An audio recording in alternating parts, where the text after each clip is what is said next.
So I'm going to talk today about Hitler. I've entitled this lecture Explaining Hitler, and this is after the title of a book by the same name by a guy named Ron Rosenbaum. And I think, even though I kind of agree with Reiner, I'm not a big proponent of the big man theory of history. On the other hand, I'm not a historian, I'm a psychologist, and as psychologists, we tend to like to focus in a little bit on individuals. And so while I'm not sure it's necessarily the best thing to do to only focus on big men for historical sort of studies, present you historical information, I think it is important a little bit from a psychological point of view to try to understand people like Hitler, because of course we want to prevent people like Hitler from getting into power again, and I think understanding the psychology behind somebody like Hitler is important in being able to prevent more Hitlers from coming to power.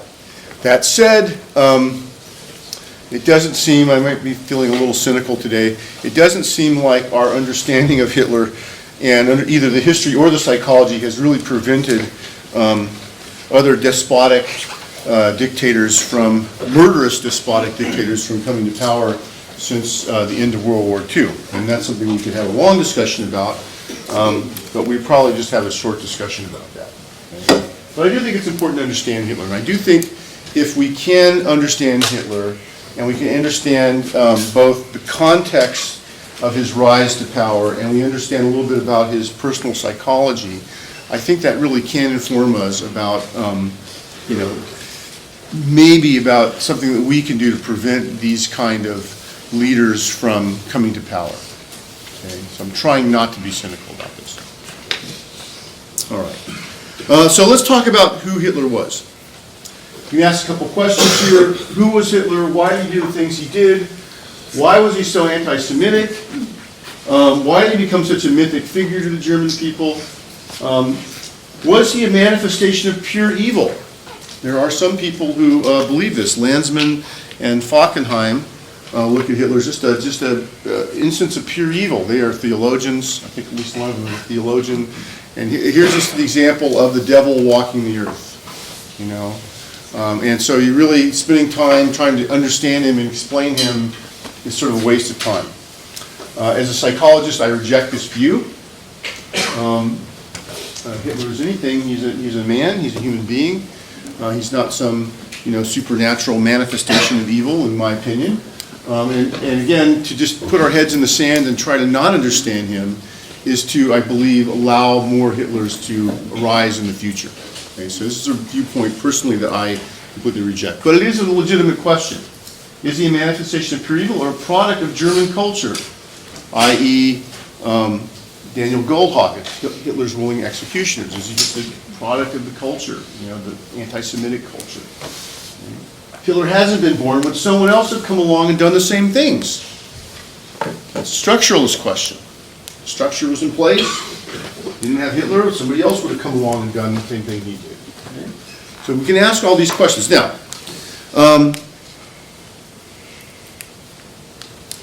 can we explain Hitler given his biological and psychological background?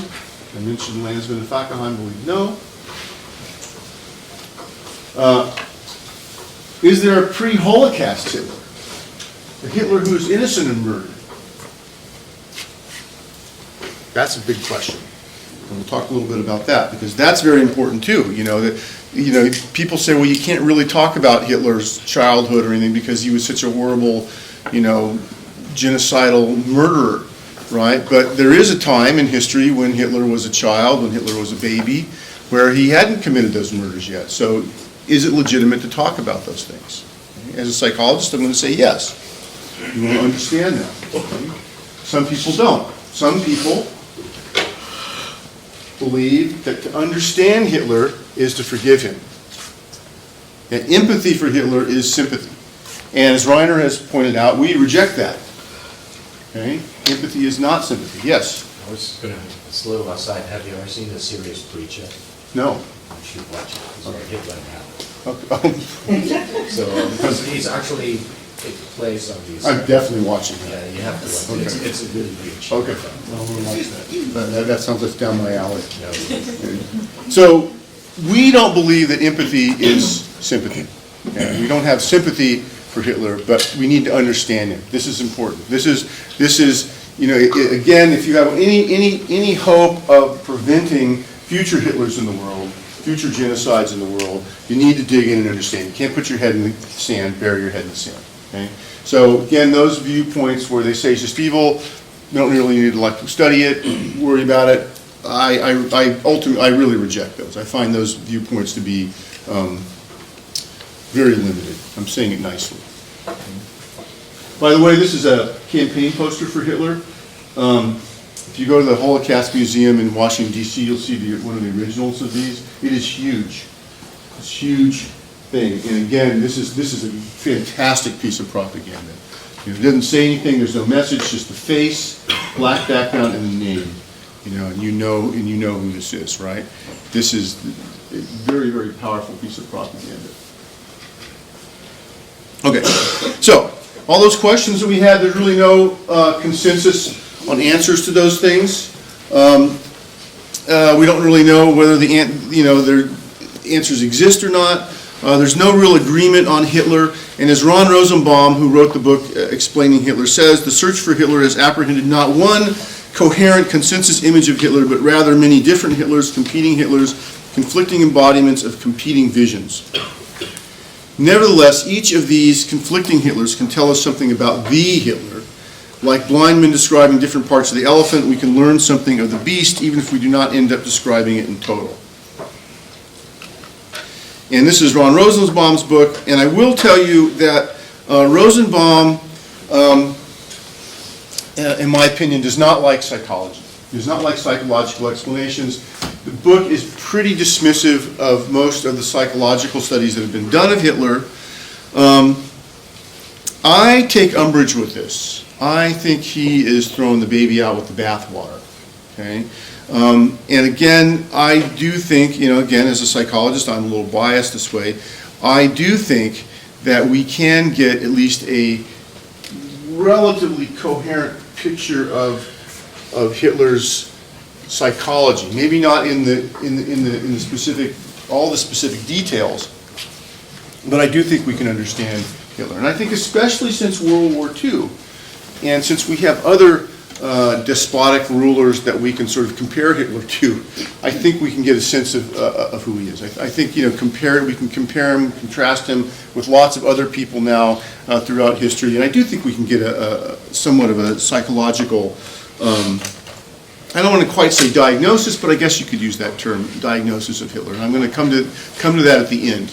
Okay, and I think this is something that Rosenbaum wouldn't like. I think he's fairly, I think he gives psychologists kind of unfair shake in his book. I mean, it's a very good book. I recommend reading it, but he doesn't like psychology. Okay. Rosenbaum's a journalist. I believe he's a journalist, and so maybe that means part of the reason he doesn't understand a lot of the psychology, so he tends to reject it. Now, in the book, he lists such explanations for Hitler as family irregularities, histories of incest of the families, possible sexual irregularities, possible genital malformation, mutilation, homosexuality, various other things, racial irregularities, the fact that Hitler does not look Aryan, that he possibly could have Jewish ancestry, and the joke, I think I told you this before, that that we went around in Germany, thin like Göring, tall like Goebbels, and blonde like Hitler, right? And none of these top Nazi leaders looked like the Aryan ideal.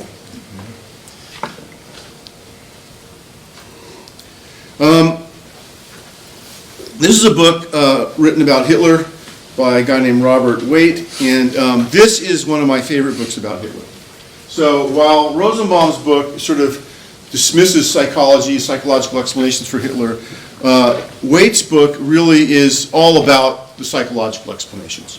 And this, I really like this book. I've been reading it over again, and I really start to think this book is really great. The problem is that some of the information for this book is taken from some of the early Office of Strategic Services, the OSS, which is the precursor to the CIA, some of their reports about Hitler. And so, some of those things, I think we got to take a little grain of salt, because people in those reports have an axe to grind against Hitler, and so they may be exaggerating some stuff about him. And so some of that stuff forms the basis of some of the conclusions in this book, and I think that you got to take a little bit with a little grain of salt. But overall, I really like this book. I think it goes a long way toward looking at Hitler's psychology. And a couple things that come from this book: the early formative years of Hitler were decisive in Hitler's personality. By the way, that's true of everybody. Your early formative years are really decisive in your personality, how your personality develops, especially if you have a psychopathic personality. Those things can have a big influence. Hitler's anti-Semitism originates in his fear that his paternal grandfather possibly was Jewish. We'll talk a little more about that in a minute. Hitler's bohemian characteristics were rebellion against his authoritarian father. What do we mean by bohemian characteristics? That's an old word. Back in the 60s, they would have said hippie characteristics. You go back to the 40s and 50s, they would have said bohemian. And what this means is somebody who has a kind of non-conforming lifestyle. They don't get up at 8 in the morning and go, drive to work, clock in, a good 4 hours, have lunch for exactly an hour, be back at their desk for exactly another 4 hours, and drive home from work, and then, that kind of very regimented lifestyle. Bohemian is somebody who gets up when the sun is warm, they stay up all night if they feel like it, they do what they want, and Hitler has this sort of lifestyle. He doesn't like to get up early in the morning. He has a lot of, what are they calling it now on the news, executive time? Hitler has a lot of executive time. He doesn't like to get to work early, starts work in the middle of the day, often has people over at night to watch movies. He stays up all night. He likes to talk, so he sits there basically and harangues his audience for hours and hours and hours at a time. They're all wanting to fall asleep, but he's wide awake and keeps going, stays up really late, goes to sleep, sleeps half the day away, and doesn't like to keep a set schedule. Is not really good about writing things down, just likes to say things. There actually is some strategy to that. But this is what they mean by bohemian sort of lifestyle. And this thing, rebellion against his father, who was exactly the opposite, very authoritarian. Hitler may have witnessed sexual intercourse between his father and mother, and he was affected by this primal scene trauma. Okay, and this is a kind of a psychoanalytic trope here that a lot of people's neuroses when they grow up are because they accidentally saw their parents having sex, and then that causes all sorts of Oedipal issues and things like this. It sounds kind of trite and stupid. I will tell you, if you are ever a psychotherapist and you start doing psychotherapy with people, you will be amazed, just amazed about how much Oedipal stuff actually comes up when people start talking to you. I mean, and they're completely unaware of it. So while this is, maybe more of a popular idea that would have been back in the heyday of psychoanalysis, is probably something said to this. I will add to this that the primal scene trauma between the father and the mother was probably not just about sex. It was probably also about the mother possibly being abused, being hit by the father, and or maybe sexual stuff going on. The father may have been, a little rapey toward the mother. I think that's not, we would think of it now probably as rape. Probably in those days, people weren't conceptualizing it that way. But this primal scene stuff probably could have included physical abuse, physical trauma, as well as whatever is going on sexually. Yes? Is that just speculation that he witnessed that, or is that ever mentioned by him personally? That is, again, a lot of this will come from these reports of the OSS, and what they're doing is, and this is what we don't like to do in psychology, that psychoanalysis gets, criticized, maybe rightly so, is that they are arguing backwards. Okay, they're saying, well, he has these kind of things, and we know these kind of things end up with kids who see this kind of stuff going on when they're really little, and they have some sort of trauma about it. Now, by the way, primal scene trauma, primal scene stuff is something that probably a lot of us have actually experienced. We don't remember it, we've repressed that. And a lot of it, how a child will deal with it, has a lot to do with how the parents deal with it. parents have a freak out, or they, do something, whatever going on. In Hitler's case, because we know his father seemed to be somewhat abusive and was probably somewhat abusive toward the mother, we can imagine that there could have been some other stuff going on. But again, we're arguing backwards. It's ex post facto argument, which is not very scientific. Okay, most psychologists don't like. That's why a lot of psychologists don't like psychoanalysis. Yes. I was just thinking when you were talking about the bohemian characteristics and how he stays up late. Yeah. It reminds me of like a cult, like cults are kind of like. Yes. Yes. Yes. I mean, there are cult-like things about the Nazis and about Hitler and the other Nazis. Yes. If you took my Friday morning class, I will have a whole lecture on cults and traumatic entrapment, which is coming up in just a couple weeks. Yes, there is a whole, we don't have time to really get into it in this class, but yes, there are a lot of cult-like things going on, okay? And again, this is another thing I think important for college students to learn about, in the sense of social inoculation. You learn about cults, you learn about how cults function, how people get attracted to them. I think that helps you to, intellectually, give you a little bit of defense against you becoming a cult member, right? We're all capable of it, by the way. It's very easy to brainwash human beings. Okay, so you got to take my other class to learn about that. Okay? Friday mornings. Okay. All right. Hitler had a very close relationship with his young mother, and his father was much older, and his relationship with his mother probably caused some unresolved Oedipal issues, which led to guilt and self-hatred. That's possible. Lots of us have unresolved issues with our mothers, and we don't become genocidal dictators, but this could be a piece of the puzzle. Okay? Hitler may have only had one testicle, which led to self-hatred and coprophilia, as whereas urolagnia, i.e. paraphilias involving defecation and urination. And again, if you're interested in very weird fetishes and paraphilias, you need to take my Friday class where I will talk all about these things in more detail than you'll ever want to learn about. I'll also talk about some of the more weirder fetishes. These ones are actually, this is coprophilia is playing with shit. And this is like, how should I say it later in the slide, water sports. Right?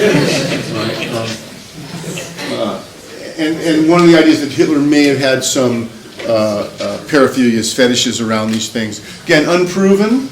These are things coming from reports of people, but there's a lot of reports about weird sexual stuff going on with Hitler. And so again, we have some triangulation from different areas, then we got to wonder maybe what's going on, and I'll talk about that in a little minute. Okay, so this is a book I like. If you want some good summer reading, I recommend this book highly. If you sit out in a tropical island somewhere and just read this, and people will think you're very weird, but you'll enjoy this book. It's very interesting. So we talk a little bit about Hitler's origins and families. I'm not going to go into a terrible lot of detail about this, except to talk a little bit about his father and mother and his family tree. Now, here is a picture of Hitler as a baby, and you look at this picture and what do you think? You go, oh, of course he becomes the horrible genocidal maniac Hitler. Look at this baby, right? And of course Landsman and Falkenheim, they must be completely correct. This baby's just evil, so we don't need any more explanations. Just take a look at that. Look at that face of that baby. That's just an evil baby, right? There he is. There's nothing else to say. We could just stop the class right now and go home, right? Well, no. We can't because this is a fake picture. And so there's a lot of industry, whole industry of of really saying, yeah, see, we knew Hitler was horrible, The whole industry of this. This is actually a fake picture of Hitler. This is not Hitler's baby picture. And this picture actually has even been doctored. Believe it or not, before we had Photoshop, people were able to doctor pictures. They did it in a very analog way, but they were quite good at it. And this is not, the original picture looked like this. Here's the original baby picture. So you just get rid of the bonnet, you get my kind of Hitler haircut, you can almost imagine the mustache on this guy. Make him a little more brutal looking. And I mean, let's face it, this is not a very pretty baby here, but he doesn't look so murderous here. Looks more like a pit bull or something. But this is also not Hitler's baby picture. Okay? This is also not They took this picture, they doctored it up to make him look a little more fascist over here. Fascist baby. He's not Hitler. He wasn't an ugly baby. And in fact, this is what's really shocking to people. He was actually a very cute baby. Very cute, sweet-looking baby. Oh my God, that's a problem. Because we go out and start looking at babies out in the world, pick up little babies, most of them are kind of cute. And is it really, are we really able to tell which one's going to grow up and to be a murderous dictator and which one is going to just, be a nice person? You can't tell by looking at the baby, okay? You can't tell by, and by the way, he could be an ugly baby and that would not predict him becoming a horrible dictator. I mean, he could be this baby. This guy probably did not end up becoming a horrible dictator. I don't know who this actually was, but I'm almost guaranteeing 99.9% this kid did not grow up to be a horrible dictator. Probably grew up to be a nice person, right? So you can't judge a book by its cover. You got to go beyond the superficial stuff. Okay? And this is a problem.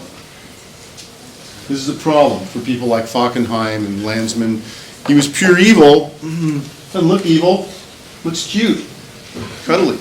And this is where psychologists like to step in and say, not this baby, he may have had some genetic tendencies toward things, but he, it's how he was raised that may have something to do with this. Yes? But there's something evil that it looks like there's a Darth Vader.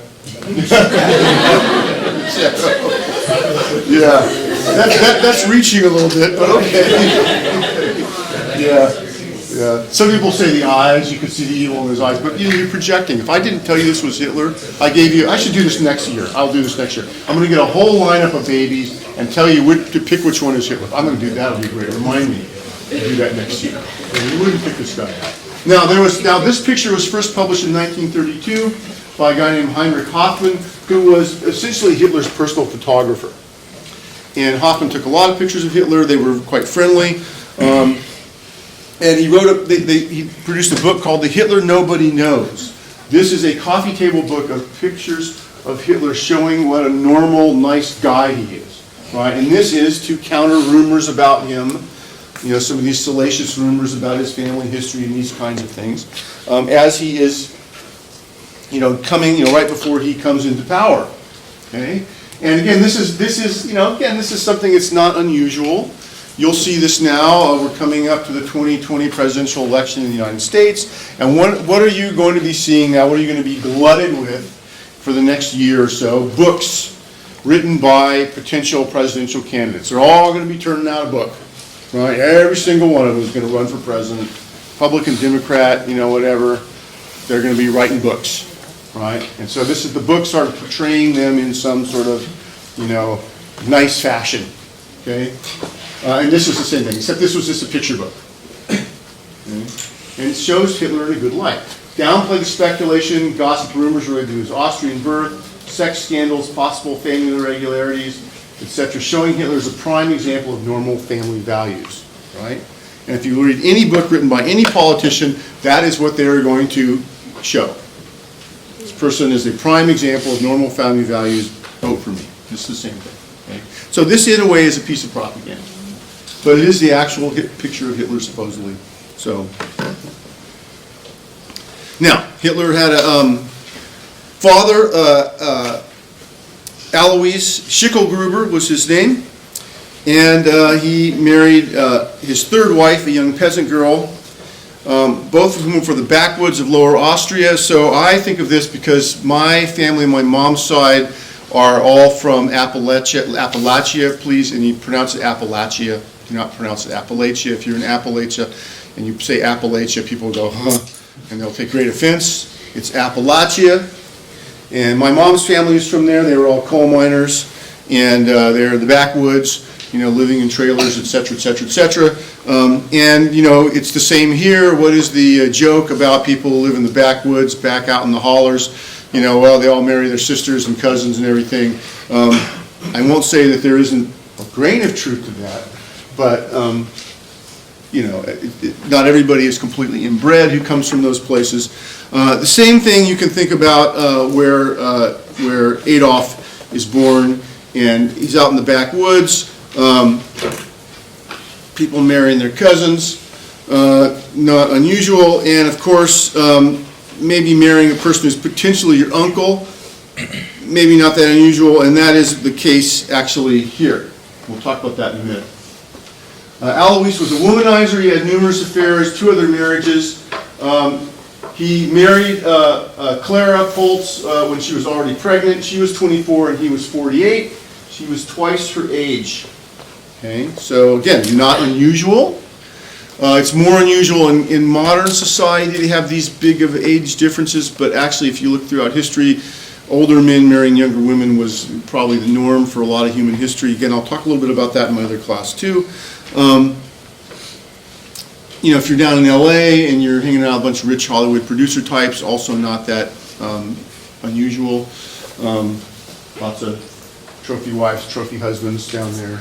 So again, but a lot of people are, oh my gosh, she was half her age, right? That would not have been so shocking. Clara was the granddaughter of a guy named Uncle Heidler. I'm going to show you the family tree in a second. Alois changed his name to Heidler because he wasn't sure of his paternity. And technically because of this name change, but also possibly because of who the Heidlers were, she might have been his niece. And so because of this, he had to get special permission from the Catholic Church to marry her. Okay. And by the way, he was very authoritarian. He was a minor customs official, but for an uneducated guy from the backwoods hollers of Austria to rise up to even a low-level person in the customs service, so think, you know, Homeland Security, Border Patrol, you know, he's an official in the customs service. That's a big deal. So in his hometown, he's a big deal. He's considered to be a success story. He's got a steady government job, you know, he gets a pension, all these kind of things, and so he's a big success story. So he's a big fish in a very little backwoods pond. And he's very authoritarian, not a very necessarily pleasant person. By the way, this is not a doctored picture of him, and so you can see he looks like a very pleasant gentleman to work for. All right. Here's the family tree. So lots of really interesting, weird stuff here. Okay, you have Heidlers here, and you have a bunch of people up here, and you have the Heidlers, Martin and Anna Maria, giving birth to a bunch of brothers and sisters. Lorenz Heidler, Johann George Heidler, Johann Nepomuk Heidler, and their sister Maria Anna Schickelgruber. Okay, Schickelgruber. Well, because she marries a Schickelgruber. So she supposedly has, she's not the daughter. She marries one of the Heidler brothers, Johann Heidler. Maria Anna Schickelgruber is very interesting in that she works for a very rich family, and she becomes pregnant out of wedlock. Yikes.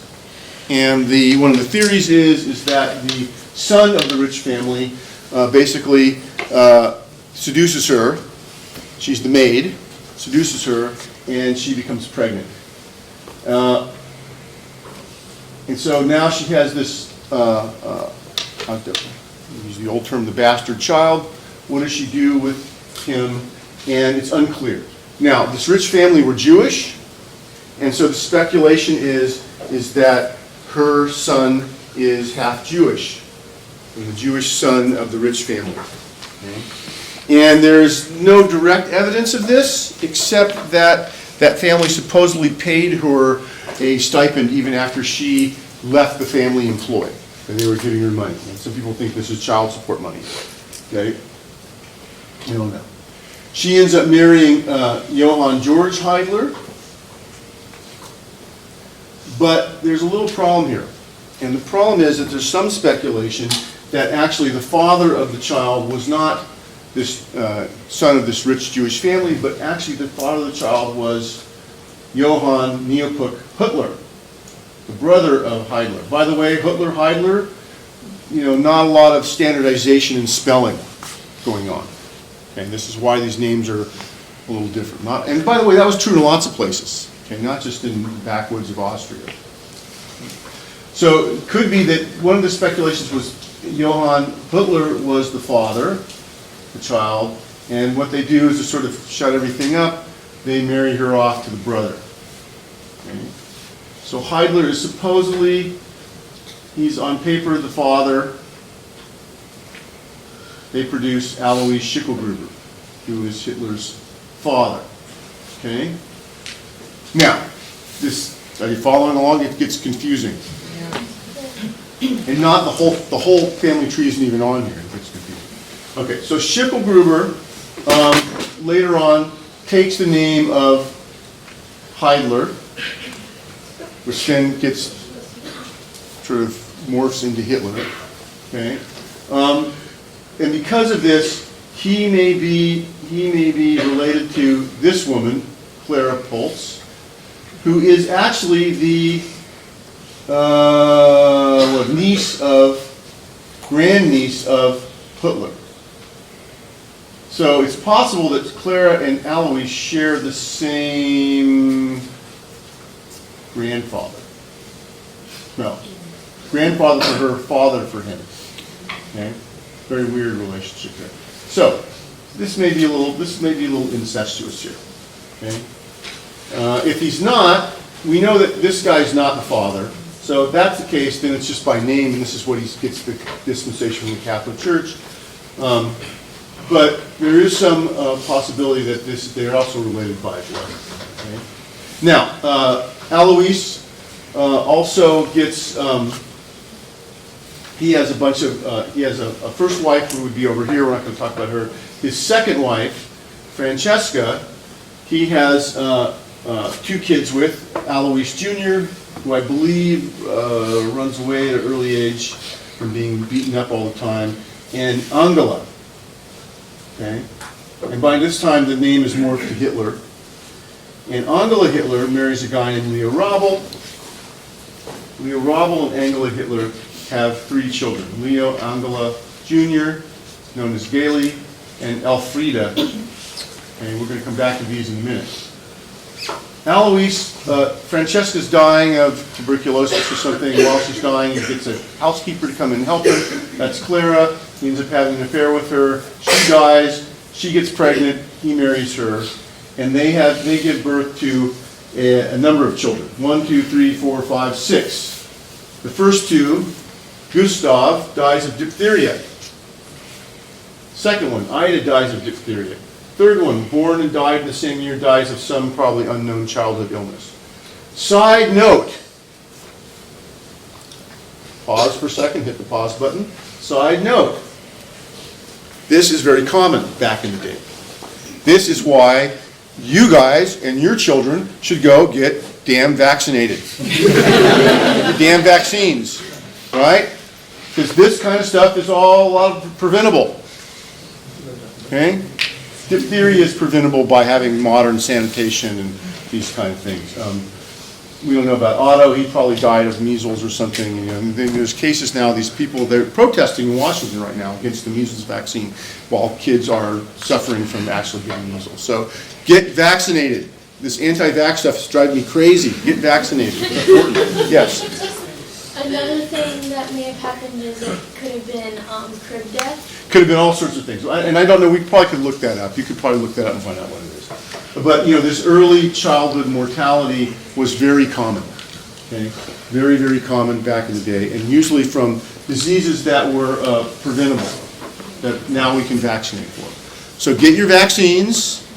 I just went to the doctor, I had my checkup, and he said, if you had this vaccine, this, you know, there's ones you get, by the way, when you get older, that you guys won't get, but you get when you're older. And I said, no. And he said, okay, we're just going to vaccinate you up. I got all my vaccines, you know.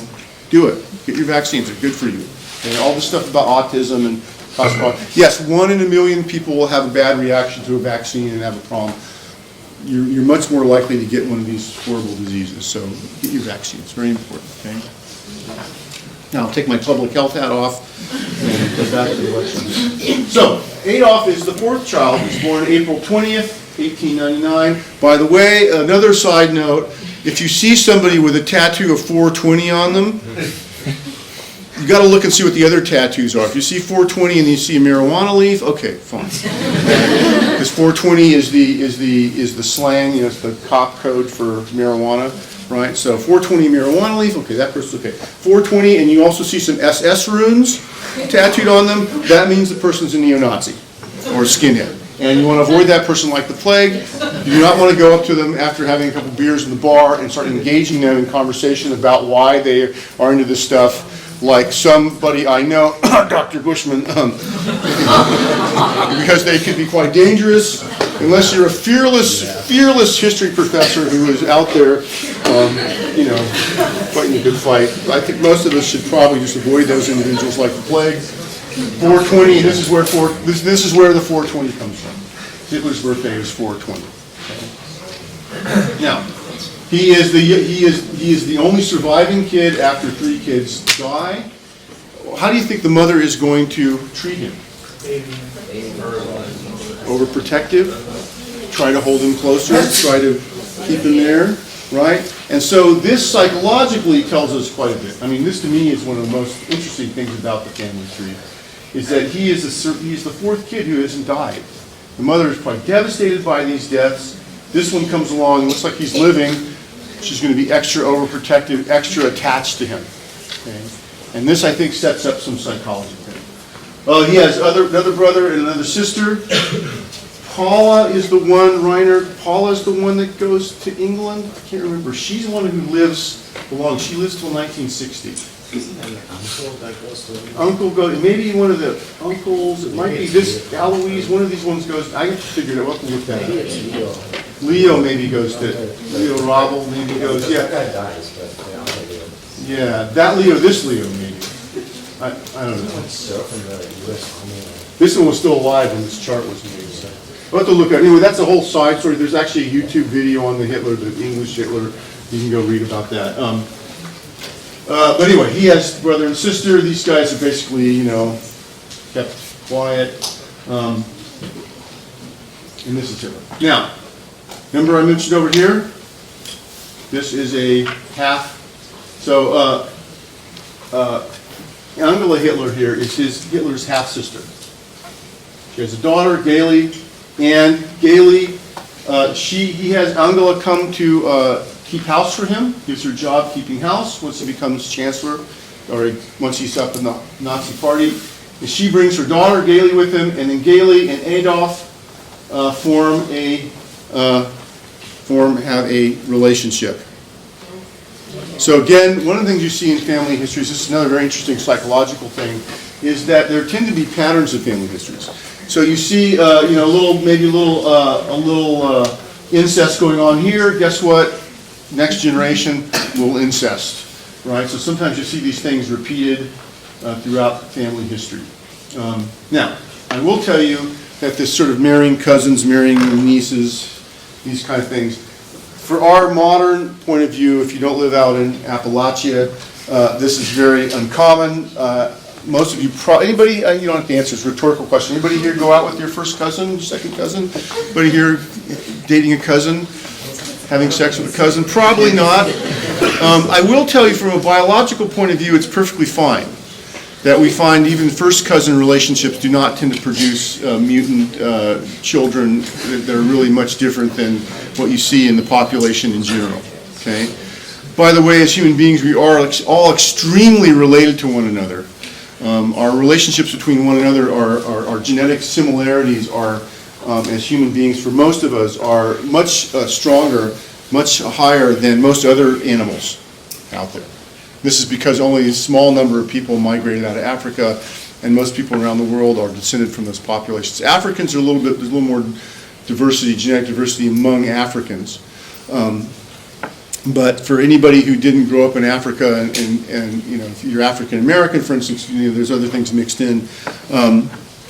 We're extremely close genetically, and so this kind of thing, culturally was not that big of a deal.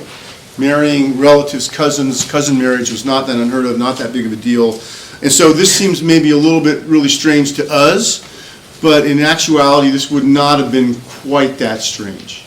Okay. Most people didn't make a big fuss about Hitler going out with his half-niece, whatever you might want to call it. That was not they might have made a bigger difference about the age, because he was 40 and she was 20. Alois was 48, Clara was 24, right? So here's also age. The age pattern is repeated here. Okay. Very interesting. Now, we'll talk about Gailey in a few minutes. We talked about Hitler's girlfriends. She had a very tragic end. Being Hitler's girlfriend seemed to carry with it some risk. Talk about that in a few minutes. Okay.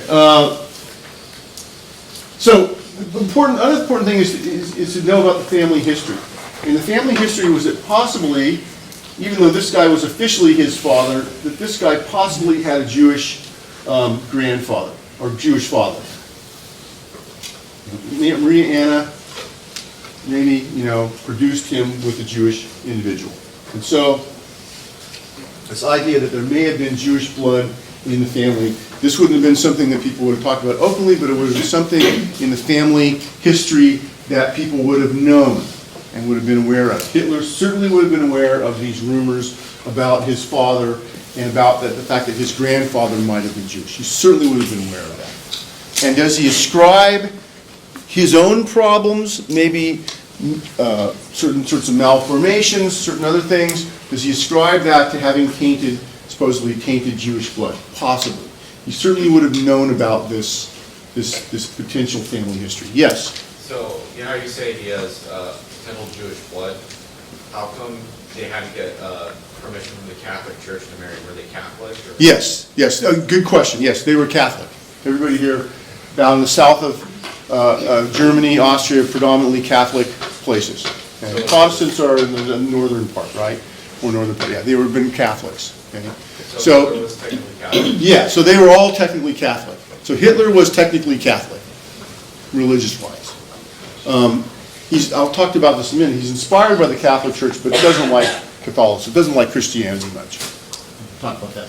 Yeah, they're all technically Catholic, but she may have produced this child, Alois, through an affair with a Jewish individual. That is the rumor. Whether or not it's true or not doesn't matter, because it now becomes part of the family mythology.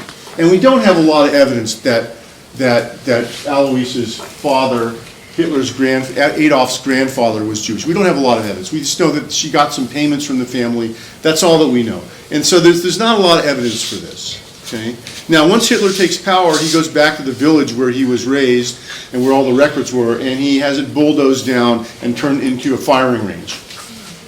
And he's going to make sure that nobody can go back and dig up any records. And so again, this tells you that he probably, whether it was true or not, he probably thought it was true and probably worried about it. That's my speculation. I think that's very likely. Okay, so this myth about him being Jewish. Okay, the fact that this may have bothered Hitler and it may have fed into his anti-Semitism, I think that's possible. This is Alois, by the way, in his customs office uniform. Okay, Alois retires. He goes and lives with the kids and Hitler's mom and all the kids, and he's supposedly annoyed by being around all the kids, and probably is very abusive. The oldest boy from the previous marriage, Alois Jr., bears the brunt of the father's wrath and supposedly was beaten regularly. He runs away from home. Adolf at age 7 was supposedly the next in line for the same treatment. So you have a mother who treats you special and dotes on you and overprotects you, and you have a father who beats you. This is not a good type of early childhood environment or exposure, kind of parenting pattern. This is not something that's supposedly going to be very healthy. Okay?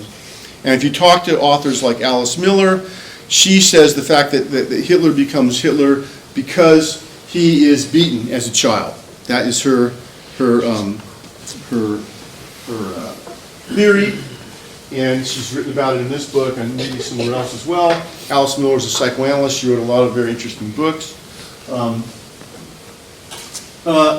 There's a problem with this theory. In one way it makes sense. Yeah, we know that kids who are abused as a kid, are beaten, are definitely more likely to develop personality disorders, other problems. But at the same time, we can tell you that lots of people at this time, in Germany and Austria and even in America, were beaten as children. And most of them did not turn out to be Hitler. Right? Now, Dr. Baker's going to come in next week and tell you that, yeah, maybe they didn't turn out to be Hitler, but they turned out to be people who would follow Hitler. That's another line of thought, and Dr. Baker's going to elaborate on that next week and go in a lot of detail about that. But the thing is, just because you got beaten as a child and parents who inflicted corporal punishment beat you, doesn't necessarily mean you're going to grow up and be a pathological dictator. Okay? So there's a little bit of, you got to not be overdetermined about this argument. Having an abusive childhood, would that, predispose you to some other sorts of psychopathologies? Yes. And we might say that this is maybe part of the puzzle, but it's certainly not the only thing. Okay? And part of it is you can beat a child but still love your child. And how much you're beating them, what are the other dynamics going on in the family, all those things have to be taken into account. And we don't know those for Hitler. We don't know what those were. We look at Hitler's childhood and we look and we see on the surface of it, it seems like his childhood was fairly normal for a kid during those times, at that time and place in history. Okay? But it's a surface view. We don't really know the family dynamics. We're not putting the mother and father on the couch. We haven't put Adolf on the couch and tell his most innermost secrets and earliest memories and things, and we don't know. So there's lots of question marks here. We don't know. So I think, as much as I like Alice Miller's work, I think she's probably here. Now, Hitler family moves around a lot. They move to a place called Lambach, Austria. They make a bunch of other moves. By the way, there's an old Catholic Benedictine monastery in Lambach that had a lot of carved stones and woodwork that included several of these symbols. Swastika, because this is the abbot of this church's name sounded like the German word for swastika, which is Hakenkreuz, right, or something like that. And the guy's name sounded like that, so this is like a play on words. So he put lots of swastikas on his church because it reminded him. And again, Hitler did not like Catholicism, did not like Christianity, but he was very impressed with the pageantry and high mass and other Catholic rituals. This left a very deep impression on him, and also through this influenced Nazism. And one thing we didn't have time to show you in the Triumph of the Will movie, if you watch later on, the scenes later on, you have all these guys in uniforms marching at night, carrying banners and torches and all this high pageantry and high drama, which, probably to some degree was inspired by, the Catholic Church and the liturgies and the masses and things in the Catholic Church, that you're creating a sort of sacred environment. And the Nazis were seeking to recreate this sacred environment in these rituals. And, probably Hitler was inspired by the Catholic Church. Not inspired by, especially the Semitic origins of Christianity, because we all know Jesus was a Jew. That did not sit well with Hitler and Goebbels and the other guy. But the pageantry, they like this. Now, swastika, by the way, it's a symbol in lots of other cultures, very commonly found in Hinduism. Here you have the Hindu god Ganesh, the elephant-headed god with a swastika behind him. Shameless plug, take my Psych 344 class. I'll talk to you all about Ganesh and how he gets his elephant head. But there's a swastika there, right? And here you have the Buddha. And there's the Buddha with the swastika. This is common. It's a common symbol in Hinduism and Buddhism. You go to a Tibetan Buddhist center around here somewhere, you'll go in, you'll see a swastika painted on, a picture of the Buddha or somewhere in there. That does not mean they are neo-Nazis. Just the opposite. Okay? This is a traditional symbol from Eastern religions, from Hinduism and Buddhism. It means good luck. You can talk about other deeper symbolic aspects of it. It is the spokes of the wheel of the sun god that rides the chariot across the cosmos. All sorts of stuff you can speculate about. But this is a symbol of good luck. Okay.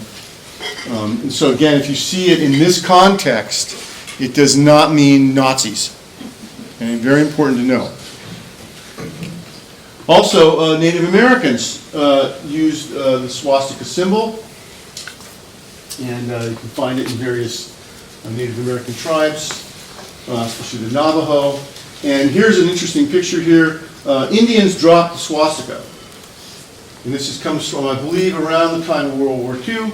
Two Navajo girls, Florence Smiley and Evelyn Yath, about to sign a document at Tucson expressing the decision of 4 Arizona tribes to quit using in their artwork the emblem adopted by the Nazis. The tribes are the Papagos, Apaches, Hopis, and Navajos, with whom the swastika had for generations been a symbol of friendship.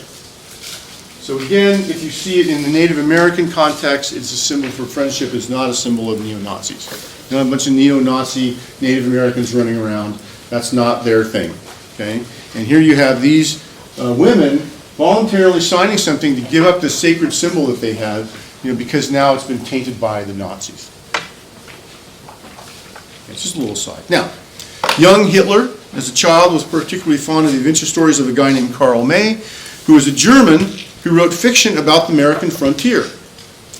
May had never visited the United States, and the characters in his book spoke in a strange Germanized Texas drawl, right? So these were like, it's like these books, the kids would read these books about this American West and Wild West and cowboys and Indians and all this kind of stuff, right? And of course they had, back in the day, they had trading cards. This is still really popular, big business, trading cards for kids, Pokemon cards, Yu-Gi-Oh cards, all these things. Well, some of you guys still have your Pokemon card connection. Don't try to hide it. I know some of you guys have them out there. You're hidden away. My kid had whole stacks of Pokemon cards, and this is what they had back in the day, Germany. And they had characters from the books in these cards where kids would trade them and do stuff with them. Very common thing. These cards had depictions of these cowboys and Indians and Native Americans. What were the Native Americans wearing as a symbol? Swastikas in some cases. And so this also could be another place where Hitler got the idea for the swastika. This is the idea. Okay. One of May's characters was a guy named Old Shatterhand. He was the hero of a whole generation of German boys. Hitler was infatuated with Old Shatterhand and May's novels and was devoted to these books with fanatical zeal. There's a missing word. After Hitler became chancellor, he had a special shelf built in his library to hold a specially bound collection of May's novels. And May wrote about Native Americans who used the swastika. So maybe that could also be where he got the idea. This is May dressed up as his character here. There's a lot of these kind of, there's some of these cowboy and Indian books. The idea about how Europeans have of America is really very interesting, especially for those of us who live in the West. When I lived in Italy, there was a comic book series called Zagor. It was the same kind of thing. It was like cowboys and Indians, and I would read it in Italian. It would be hilarious. This is what they think America was like. It's quite interesting. And people who've never gone to America have this view of the West of America. It's quite fascinating. It's also a story of the underdog. Yeah. Hitler sees the Yes, the story of the underdog. Germany. Yes, very good. Yeah, story of the underdog, right? So anyway, you get this kind of stuff. And it's still like this. Yeah. The person who plays the most important Indian Vintu, Yeah. was old Shatterhand's friend, just passed away. Huge funeral in Germany. He was Wow. actually French. Wow. He at least. Wow. So yeah. Interesting. No longer generation. Yeah, interesting. I wonder if you can get these cards on eBay. It'd be interesting to try and find some of the money and get anything, right? Okay, so that's a little side. All right, let's talk about some other things about Hitler. This is just a random thing I found out about him. It was related to his liking cowboys and Indians. He liked cowboy and Indian stories, but he was terrified of horses. Yet he really liked pictures of horses. He liked to draw them, but he didn't like them himself. This is a very rare picture of Hitler on a horse. I was told this was not Photoshopped, but I don't know if that's true or not. But he totally didn't like horses. Again, if you want to talk about your Oedipal complex, probably work something into that. But we won't do that because it's too speculative. Hitler claims by age 11 or 12 that he becomes a nationalist. He had a history teacher who supposedly, inspired his budding nationalistic fanaticism. And so he says, and I'll quote this, "The habit of historical thinking which I learned in school has never left me in the intervening years. To an ever-increasing extent, the world history has become for me an inexhaustible source of understanding for the historical events of the present. In other words, for politics, I do not want to learn it, I want it to instruct me. Thus, at an early age, I became a political revolutionary, and I became an artistic revolutionary at an equally early age." He writes this in Mein Kampf. This is how he says he's, really right from a young kid, he knew, Germany, over Alois, he was going to do all this stuff. He doesn't want to learn history, he wants to instruct me. This is a little bit, this kind of echoes a little fascism here, right? The experience, right? It's that same thing that you saw in the stormtroopers, right? You have to experience it. The strong man will go out and experience these things. So it's a little bit of the seed of fascism here. Of course, he's making himself look good in Mein Kampf. You don't know if this is true or not, but it's an interesting statement. Now, in 1903, Hitler's father dies. Next 4 years, he's indulged with by his mother as a young man. Claire develops breast cancer and eventually dies in 1907.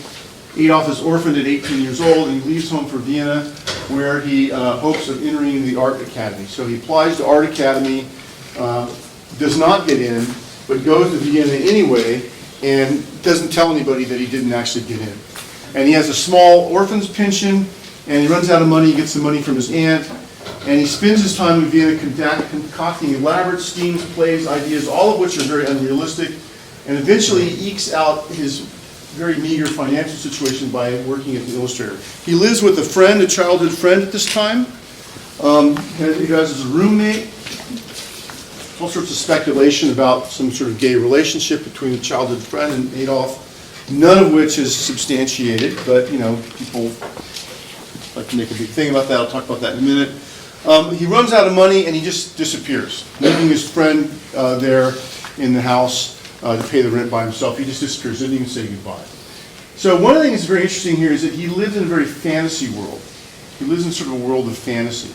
So stuff is just sort of, you know, he's not really grounded to reality that much. He doesn't really get into school. He's not doing anything. He's just hanging out, concocting all these elaborate schemes and plans and doing all these things, living in a fantasy world. And again, people who live in a fantasy world, this is something that should be a psychological red flag. Okay, you live in a fantasy world, you're not getting, you know, you're not really in touch with what realistically what you need to be doing with yourself. You just live in a fantasy. That is a little bit of a red flag. Okay? So he ends up leaving no rent. He lives on the street for a while, and he makes a living by selling small little paintings. He draws small paintings, paints small paintings, and supposedly there is a broker who's a Jew who sells these paintings for him, who apparently, by some accounts, Hitler gets along with pretty well. And but it may be that this is also you know, where he gets some resentment for Jewish individuals. So we don't know. He says that this is the period when he turns into an anti-Semite, and he claims it's because he finally sees the Jews from the East, and they look so alien and weird. He's clued into, you know, the evils of Jewish individuals, supposed evil, and also the other thing that's probably making an impact on him is there's a lot of anti-Semitic thought and literature going around the time. And in fact, Austria, where he's living, Vienna, is probably the most anti-Semitic place in Europe at this time. And there's a lot of anti-Semitic thought going on, a lot of anti-Semitic literature. Hitler probably is running into some of this stuff. And it wasn't like where he grew up, they were especially fond of Jewish people either. A lot of anti-Semitism sort of percolating around. He goes to Austria, to Vienna, where it's sort of focused and concentrated. And this may be where he gets a lot of his anti-Semitic views. Here are the three very prominent anti-Semitic writers: Lanz von Liebenfels, Karl Lueger, who's the mayor of Vienna, and George Ritter von Schoner, all promoted the idea of the superiority of the Aryan race and the racial degeneracy of the Jews. And Hitler began to believe that Jews were the natural enemies of the Aryans.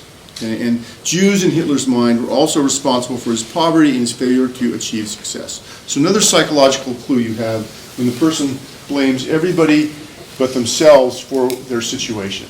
That's also a little bit of a red flag.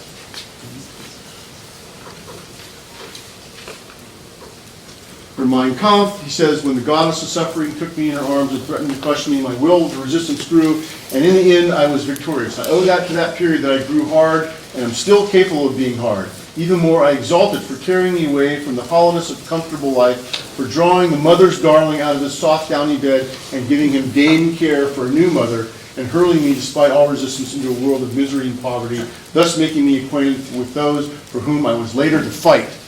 I feel your pain, in the words of Bill Clinton. I've been there. I've been on the street. I've been persecuted by the Jews. I know what it's like. I'm one of you, you know. And so again, this is written from Mein Kampf. He's making a little propaganda statement here. Okay? Does not like Vienna. For him, it always represents the saddest period of his life. Okay?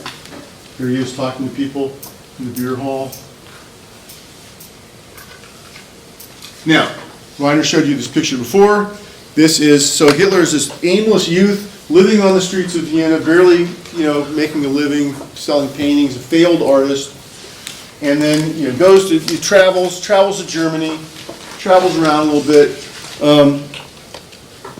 He's in Munich, and war is declared. And as Reiner said, it's a graduate student many years later, supposed to be looking through these pictures and discovers this picture of Hitler at the moment war is declared. And here's an exalted Hitler going, yes! And he joins the army, but it's not that simple. He's drafted into the Austrian army. He doesn't like that. And maybe I can't remember if that's why he went to Germany. He's drafted in the Austrian army. He does not want to serve with the Austrians. Why? Because the Austrian army is multiracial, or multi-ethnic, however you want to look at it. Does not want to serve with the Austrian army. He goes to Munich. He wants to join the German army. German and Austria are allies, so he has to get special dispensation to join the German army. He's allowed to join the army, and he goes into the army in World War I. This is a defining moment in Hitler's life. The army experience, the time he has in the army, probably, as Dr. Bushman has told you about fascism, this probably is a defining time for Hitler, in that he goes on to want to basically recreate sort of his army experience in sort of regular life. And this again is one of the cornerstones of fascism, if not the cornerstone of fascism. Okay? And so the war is very important for Hitler. He really comes into himself in the war. He is drafted again in the Austro-Hungarian army, moves to Munich to avoid this, but has to get special dispensation to go to the German army. He sees active service in France and Belgium, and he has a job. His job is that he's the messenger. Okay? So there's some generals or people behind, and they want to send a message out to the front. They give him a message, and he has to go through all the trenches and all the stuff and get all the way out to the front lines to deliver the message. This is a dangerous job. It's not an easy job. It's very dangerous. And so he eventually attains the rank of corporal, and he wins the Iron Cross, second class for bravery. And because he has this dangerous job, he doesn't rise higher in the ranks. And there's all sorts of speculation about this that had to do with possibly he had some homosexual relationships, or he did something weird. He was weird. People didn't quite get along with him, thought he was weird. We don't know. Okay, but we do know that finally he is wounded and gassed. He is actually a victim of gassing, which is very interesting. And this may be why the Germans never used gas in World War II. Because they did a lot of other horrible things to people, right? You'd think, yeah, gas, why not, right? But, maybe that Hitler had a version to this. Who knows? We don't really know. I think it's more than retaliation. They're worried about retaliation. But, I mean, Hitler wouldn't care if he retaliated with gas on you. Gas on... But me, I know what that's like. So we don't know. I mean, we speculate about that. No. So he's now become a passionate German nationalist, even though, as Reiner said, he was not a German citizen at this time. This doesn't change this until he's running for office. Okay? And of course, when the war is over, Hitler is shocked by the German capitulation. And like many other nationalists, he blames civilian politicians, the Jews, of course, the Bolsheviks, the communists, for engineering the stab in the back. Right? Stab in the back. He's a frontline soldier. Suddenly, he's been told, war's over, we lost, stab in the back. And this is a simple explanation that, in one way, he chooses to believe. Things are actually a lot more complicated than this, and Reiner's talked to you about some of that stuff, but a lot of stuff was going on at this time. Okay? There's mutinies by the Navy, all sorts of things. Maybe one of the reasons why Hitler never really liked the Navy that much. All sorts of things are more complicated. So the stab in the back thing is a myth. Stab in the back myth, but this is great, like a pit bull chomping onto something, just hold on to this idea. Right, so stab in the back myth becomes mythology. Now, by the way, here's Hitler. Notice the larger mustache. Notice the dog. Hitler is a great lover of animals, and for most of his adult life, after this point, he has some kind of a dog. He has a dog in World War I. There he is, the big mustache. Okay? Big mustache. What happened to the mustache? Ah, very interesting. Here he is. Small mustache. big mustache. Here is the typical Hitler mustache. What happens? One story about Hitler is he started out favoring a typical for the day handlebar mustache, this kind. However, during World War I, he supposedly ordered to shave it off so this gas mask would fit properly. Damn gas, had to shave off his nice mustache, right? Because what happens if you have a big mustache, gas mask is not going to seal properly, you're going to get gassed, you're going to die, right? So shave it off. Well, what the soldiers did is they didn't want to shave off their mustaches, they liked them, so they just shaved off the edges. You still have a mustache, but you can get a good seal with the gas mask. And this is what Hitler does. Just clips off the sides. Okay? Now, we know this might have worked in his case because he survives the gas attack. It's great for him. And he keeps the new mustache, and it's been associated with him ever since.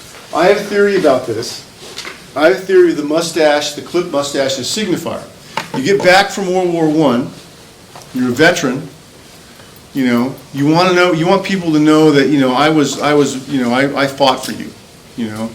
I served for you. Well, how do you let them know? It's not like now where you see bumper stickers on cars, right? Now you have veterans, I was, in Iraq, I was in Vietnam. People have bumper stickers in their car, letting people know that they served for them, right? You didn't have those back in the day. What you had is you see a guy with this mustache, you would know that's a guy who served, not just in the back lines, doing paperwork, but a guy who was on the front lines because he was going to maybe be gassed. So it's a signifier, actually, of a combat veteran. Okay? And my theory is that maybe a lot of guys adopted this mustache to let people know that they were combat veterans. And certainly for Hitler, that would have great propaganda value. I'm going around, I want you to vote for me. And by the way, you can tell that I'm a combat veteran. I'm somebody that you should respect because I fought for you. Okay? So it's my theory, I don't know, it's an idea. After the war, Hitler remains in the army, and he serves as a propagandist for the re-indoctrination of the troops. In other words, the army wants to keep tabs on what's going on out there. Troops are joining these Freikorps, they're joining all these right-wing political parties. The army wants to keep track of what's going on there. So he goes around to all these different groups, these different parties, these different Freikorps, and he's talking to them, and he realizes that he's very talented in public speaking. He realizes he's got this great talent. And so he starts doing more of this. And he joins a small German workers' party, the Deutsche Arbeiten Party, German Workers' Party. And he very quickly decides that, politics is going to be his thing. He's really good at public speaking. He can convince people of things. He's a good speaker. So he joins this party, and this party is the nucleus of the Nazi Party. This party develops into the Nazi Party. And here he is in his Nazi Party uniform here, a relatively younger man. And of course, you know about the beer hall push. Weiner talked about that. They failed attempt to overthrow the government. He's thrown in jail. By the way, the Nazis have a 25-point plan. I'm not going to go to this. I'll let you read this on your own. This is all the things that they demand as a party. And as you know from your reading and from what Dr. Bushman has told you, the nationalist part of this gets diluted and sort of removed by the time Hitler gets into power. The socialists. So, sorry. The nationalist part is what Hitler promotes. The socialist part is what he gets rid of, and eventually the Night of Long Knives actually concretely exorcises it from the party by killing off a bunch of SA people. And you can read this, very interesting. As a man, and this is a quote about his time in prison, as a man unused at any time to personal indulgences, he's borne the loss of his freedom better than the married prisoners. He has no interest in women and receives visits of women, friends, and followers without any particular enthusiasm, but with the utmost politeness, and never allows himself to be drawn into serious political discussions with them. He does not want to have any serious political talks with women. He's sentenced to 5 years, but he's only in prison for a year. Gets out after a year. What does he spend the year doing? He spends the year, I want to say writing, but writing's really not the word, dictating, stream of consciousness style, his book, Mein Kampf. And I believe the guy who takes dictation, is it Hess? Hess, yeah. Hess comes to visit him, he just blah, blah, blah, blah, spouts out stuff, spews out stuff. Hess writes it down, that becomes the book. I don't know what the German version of it. Okay. I don't know what the German version is like, the English version is like stream of consciousness. It's all over the map. It's a horribly written book. I assume it's the same in German. But it becomes a very important book because it becomes the Bible of the Nazi Party. Okay? Now, I'm going to go over this, and I'm going to give you a break right after this. What is Hitler's stances on things? He is for abortion, but only for non-Aryans. Okay? Let's get rid of those non-Aryan babies. Let's have more Aryan babies. He is for capital punishment. Somebody goes against him, he just would like to kill them. He is for censorship.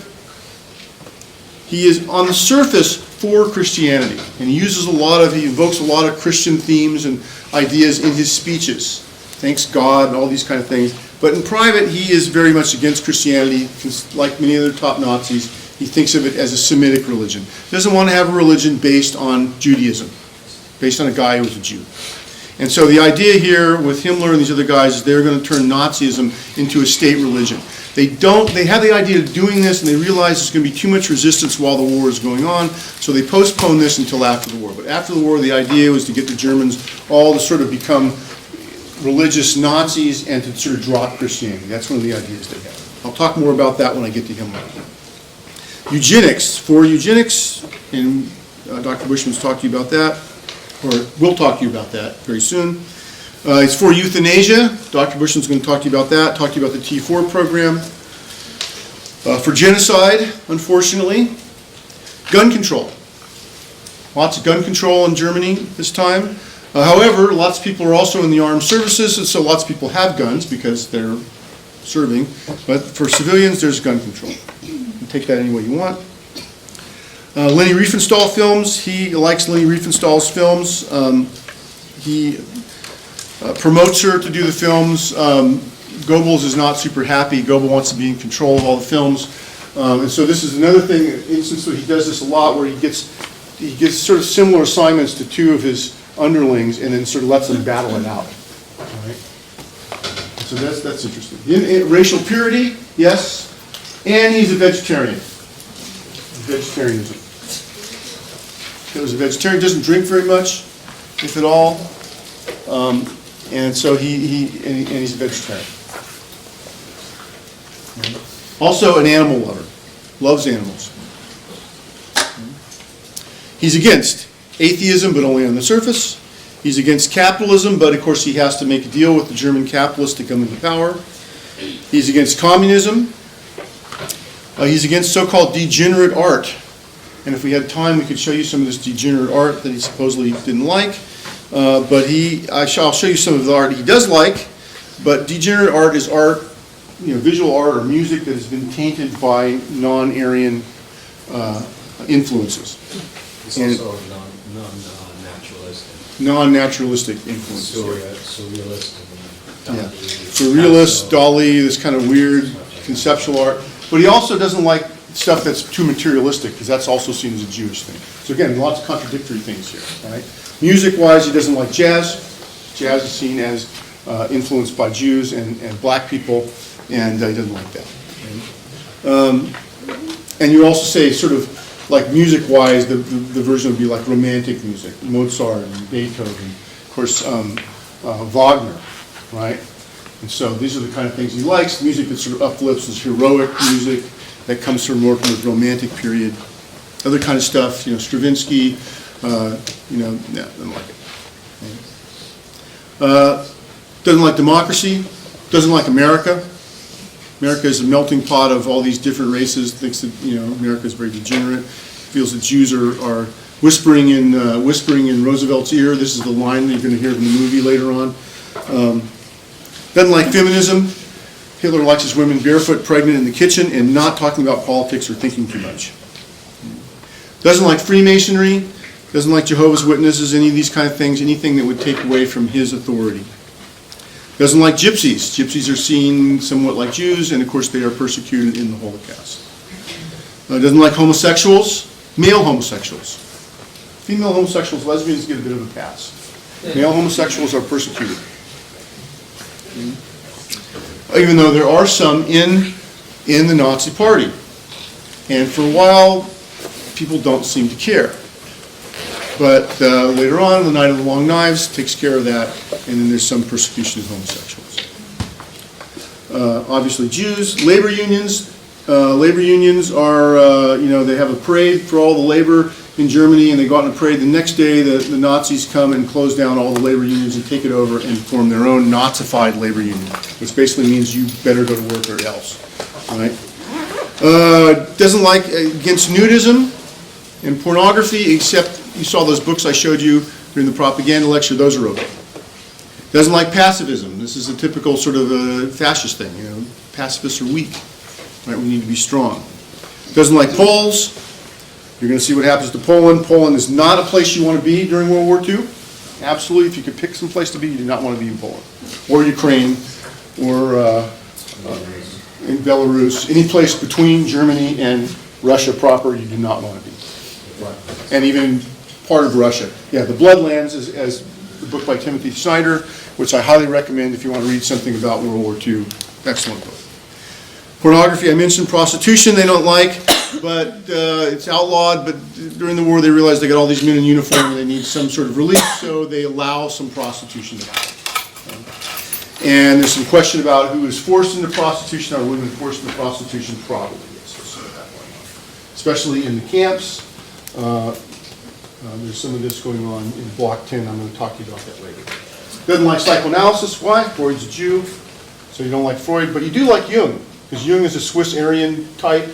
He's appropriate racially. His ideas are very holistic, which the Nazis, remember, they're evil hippies. They like holistic ideas. So they like Jung. They don't like Freud.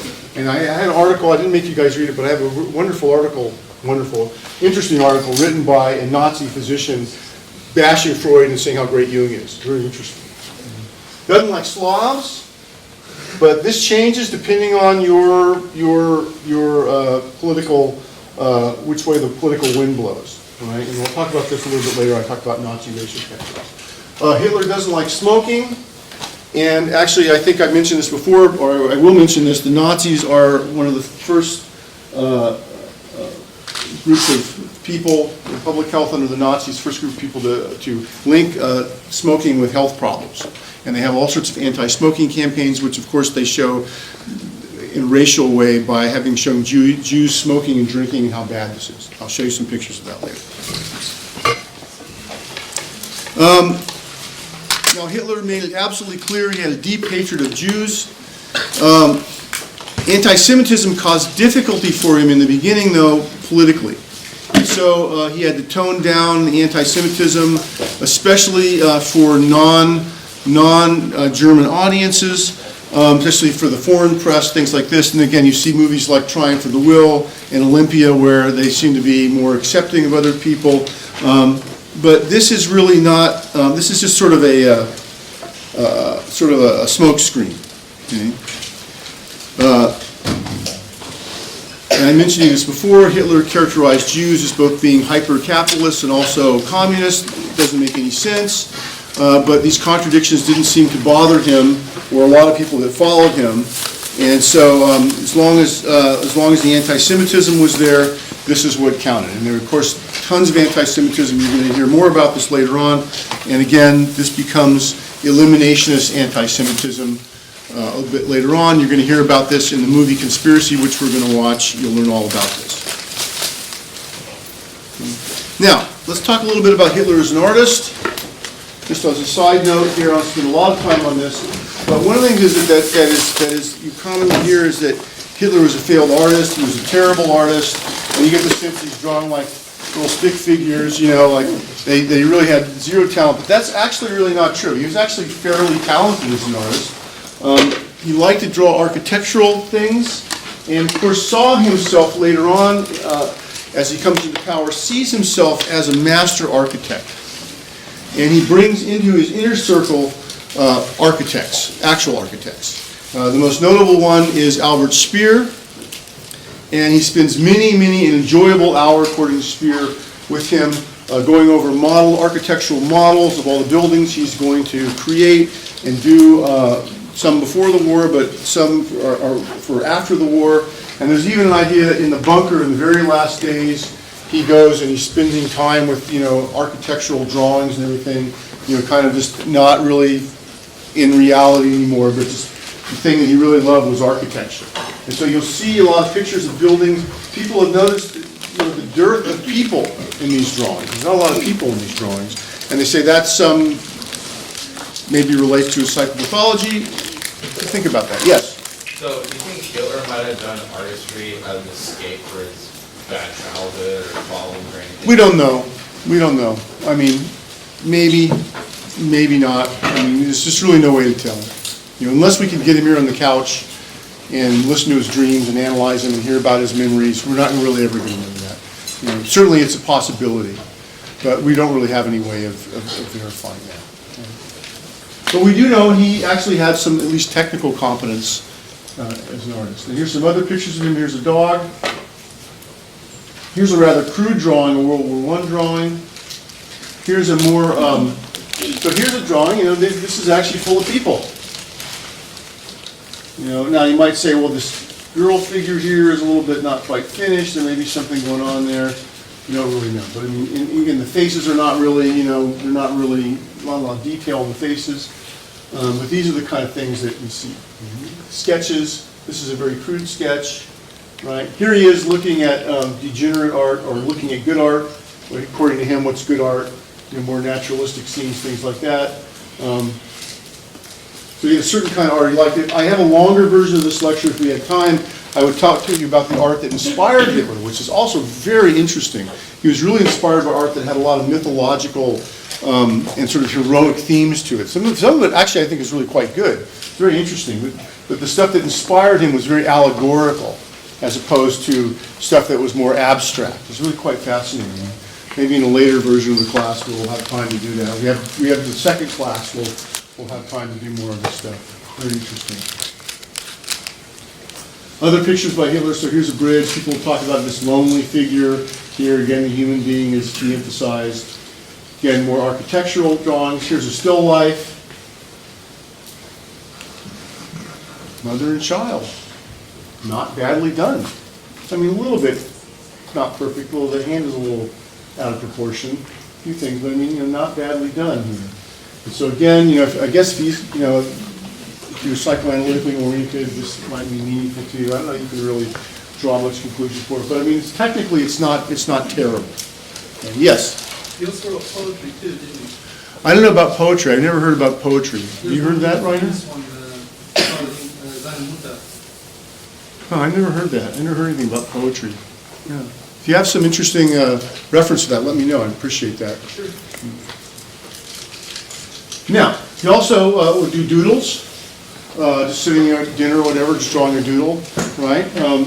Again, if you want to really maybe be overreaching, you can start looking into these doodles and start pulling out, okay, all sorts of, you know, psychopathology of this. And again, this is something psychologists have speculated about Hitler, looking at his art and using the art to confirm his psychopathology. But again, this is arguing backwards. Ex post facto arguing. You already know the result, and so you're going to argue back to the cause. We don't like to do that in psychology, if we can help it. Okay? We don't like to do that in psychology if we can help it. And so again, I take this stuff with a little bit of a grain of salt, the analysis of his artwork. I take a little grain of salt. I have another one here. I'll show you some other artwork later on. I think I have another picture here. A little grain of salt. So let's look at psychological explanations. Let's move into psychology. Why Hitler is the way he is. Okay? One theory is that Hitler might have suffered from syphilis. Disease is now easily curable, or has been easily curable through antibiotics. Of course, now we are starting to have antibiotic-resistant STDs, not to scare you guys, but now gonorrhea, syphilis, we have antibiotic-resistant versions of these things, and so you have to be a little careful now. We're coming out of the golden era of antibiotics that work against these things, and a lot of things are now resistant to antibiotics. So be very careful about this. But for a while it was very curable, but back in the day when Hitler was around, we didn't really have antibiotics. And so if it's left untreated, it can cause all sorts of secondary, tertiary symptoms. Heart, nerve, mental problems may emerge. When I was younger, worked with a patient who had tertiary level syphilis, eventually died from it. Was untreated his whole life. And the mental problems that occur from this are really quite severe. There's a book written about this, Pox, Genius, Madness, and the Mysteries of Syphilis by Deborah Hayden. and she reports that Hitler had many of the symptoms which might point to advanced case of syphilis, including encephalitis, dizziness, neck pustules, chest pain, accelerated heartbeat, marked mental decline, paranoid rages, etc., etc., etc. Supposedly Hitler was treated with iodide salts, which was the predominant treatment back in the day for late stage or tertiary syphilis. But there's a problem, and that is these symptoms can also be caused by other things.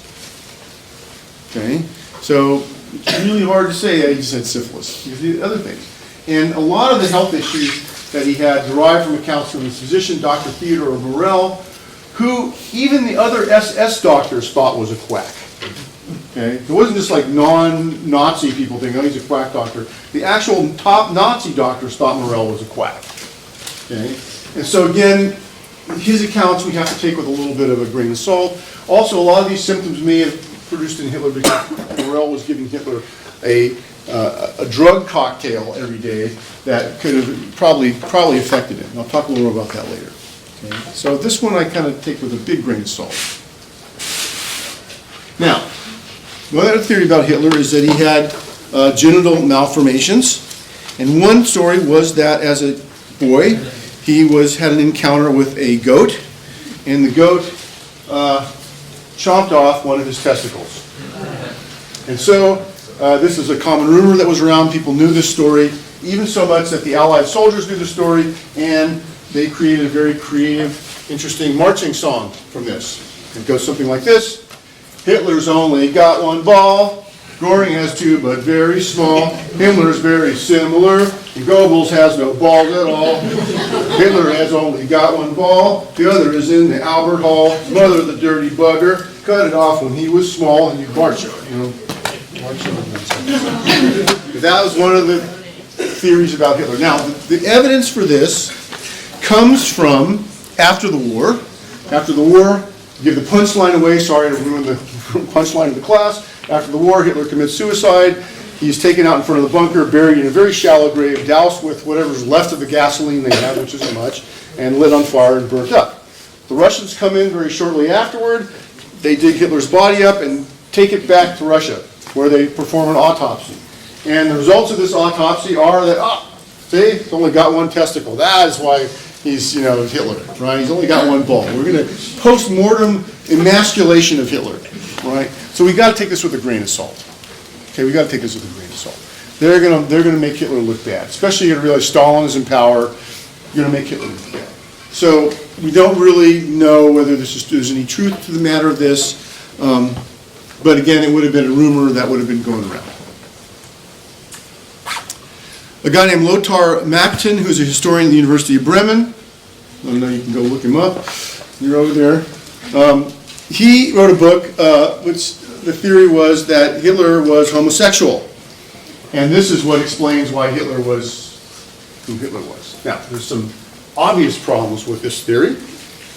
First of all, we know we have lots of gay people in our society, and as far as I know, not many of them, if any, are becoming genocidal maniac dictators.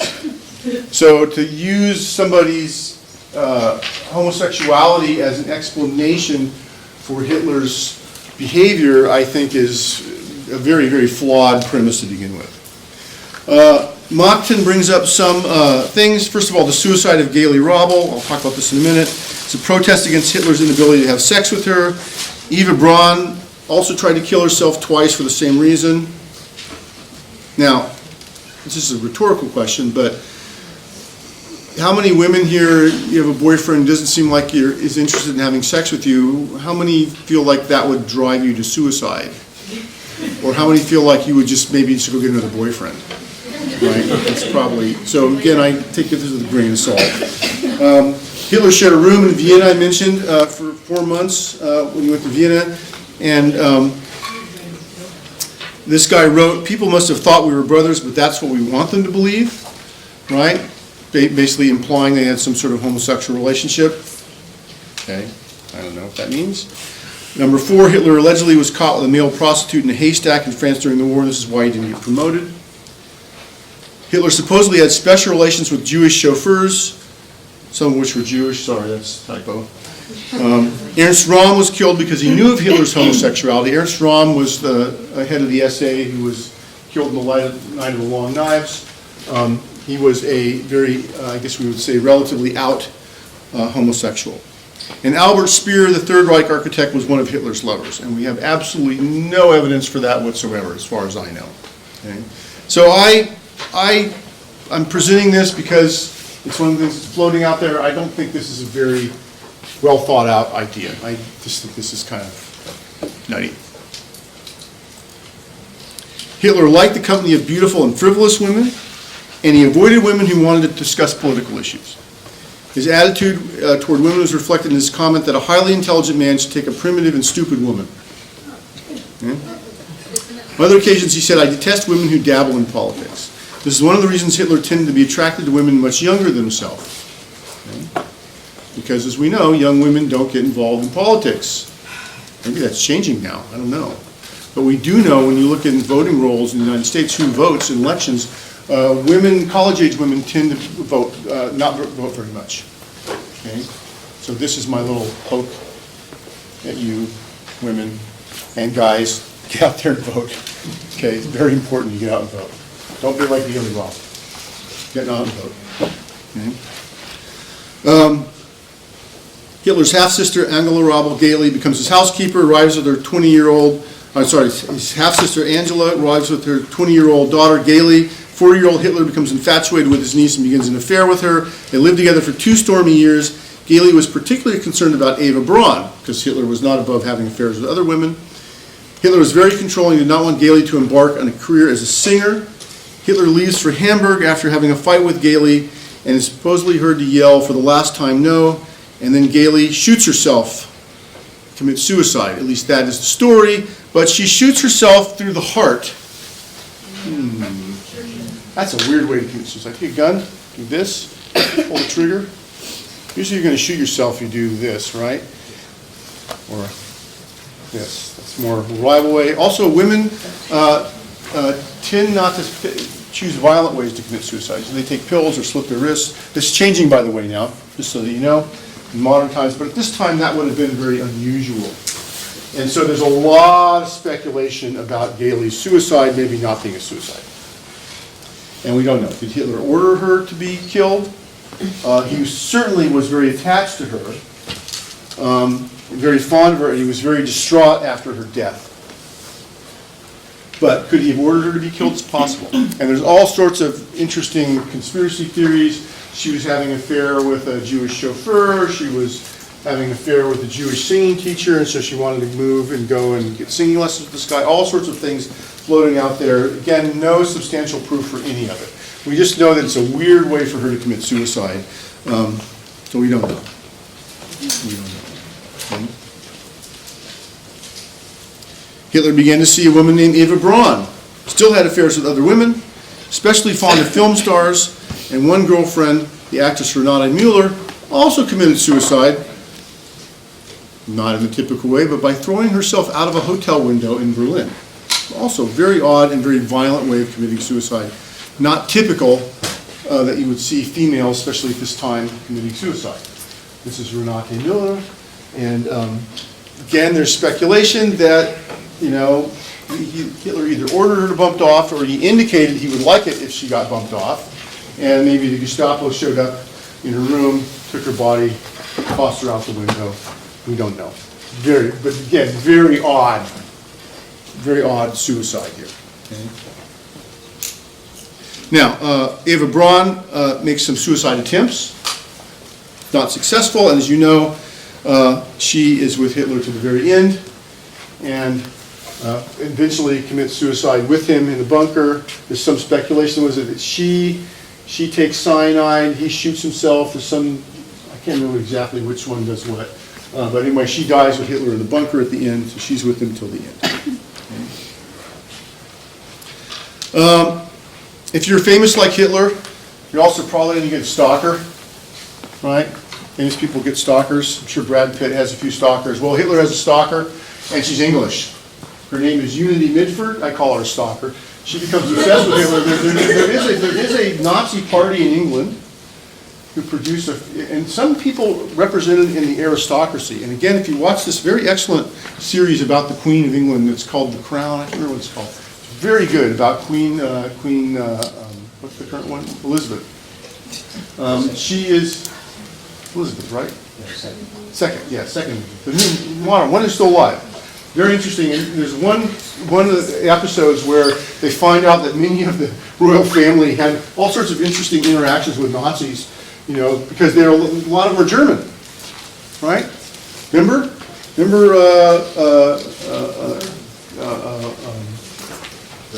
Wilhelm, Kaiser Wilhelm. He's German, but the queen is his grandmother, the previous queen, his grandmother, previous queen, right? Victoria, his grandmother. And so they have lots of German family, and there's lots of royals, minor royals. There's a lot of German families. So a lot of them go to Germany, a lot of them speak German. But so there's this connection there in the aristocracy. And so some of these people they like Nazi ideas, and if you're Union Midford, you develop a little bit of an infatuation for Adolf Hitler. So what do? I think this is before the war started. You go to Germany, and you go and you hang out, and you ingratiate yourself into the inner circle, and then pretty soon you get to hang out with Adolf himself, and he's like, yeah, you're not really my type. Happy to be, let's just be friends, this kind of thing. She doesn't like that, and by this time I believe the war in Poland breaks out, and she goes to a garden and tries to commit suicide by shooting herself in the head. She's not successful, but she's very debilitated by this, and so I believe the war has started. I believe England and Germany at this point are at war, but they patch her up as best they can, and they ship her back to England. So, yeah, very interesting. There's a book written about this if you want to read about this. A couple books written about this. Okay. Now, in 1943, there was a report produced by the Office of Strategic Services, the OSS, which is the precursor to the CIA. And in this report, they said, in addition, Hitler not only liked to have sex with his niece, he enjoyed, I'm going to put this nicely, water sports. And supposedly Gailey was obliged, not putting it nicely, to piss on Hitler. And the quote from the book goes like this: Hitler made her undress, he would then lie down on the floor, she would then squat over his face where he could examine her at close range, and this made him very excited. When the excitement reached its peak, he demanded she urinate on him, and that gave him real sexual pleasure. And this is reported in that book, The Psychopathic God, by Robert Waite.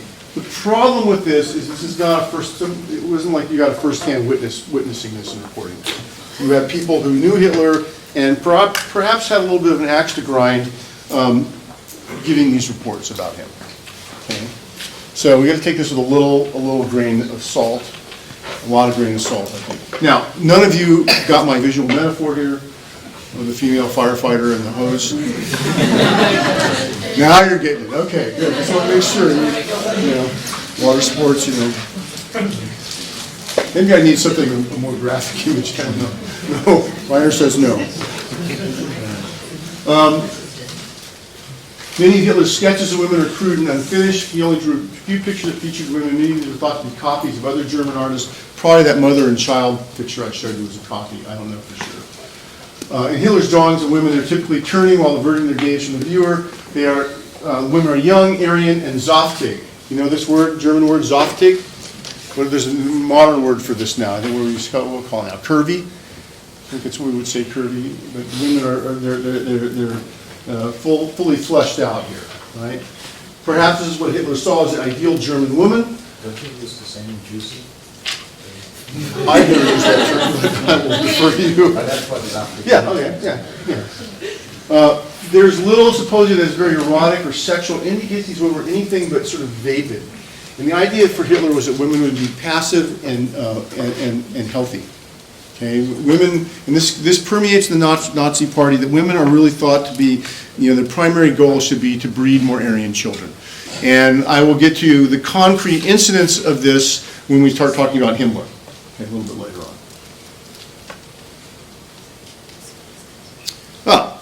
Well, remember I told you about the doodles and how, we don't really want to talk about them being pathological, not really pathological. Well, there's a doodle over here. This one's pretty good. Here's another one. I used to work in a mental hospital, and one of the things we would do is we would get the patients to draw pictures. The patients were mostly psychotic, get him to draw pictures. And for a while, I had a whole collection of psychotic artwork that I kept from these patients. And a lot of them very resembled this. This would have fit right in with my collection. And so here you have this very, kind of well done doodle here, and you've got this sort of one that looks very psychotic, both from the same person. You want to draw some conclusions from that? I don't know. That didn't tell me much, but you could. And unfortunately, psychologists, I think, have drawn conclusions from this. We don't know what's going on. It's a very interesting psychotic-looking image there, but I don't know if it means anything. I'll give one of the punchlines away. I don't think Hitler was psychotic, okay? Unless he was really hopped up on drugs that Morel gave him, for temporarily. I don't think you could say he was psychotic. Now, Hitler's most famous doodle is this. The KDF wagon, Strength Through Joy wagon. Does this remind you? Some of you guys may be too young. He's having dinner with a guy whose name was Ferdinand Porsche, who you may have heard of. And he says, we need a car for the people. We have this radio we're giving to everybody, for people. We're building all these Autobahns. We need to have a car for the common person to drive and go down these beautiful Autobahns. And, so let me just draw a quick drawing. So he does a quick doodle on the back of a napkin, holds it up, gives it to Porsche. Here, make this. And Porsche then designs the iconic Volkswagen Beetle and the Craft Through Joy wagon. Okay? This does not see a lot of production during the war, during Hitler's lifetime. Okay, they make a few of them. Reiner's going to show you some pictures of the T4 program later on, some doctors getting out and go and list people for execution. They're driving up in one of these. So, there weren't a lot of them.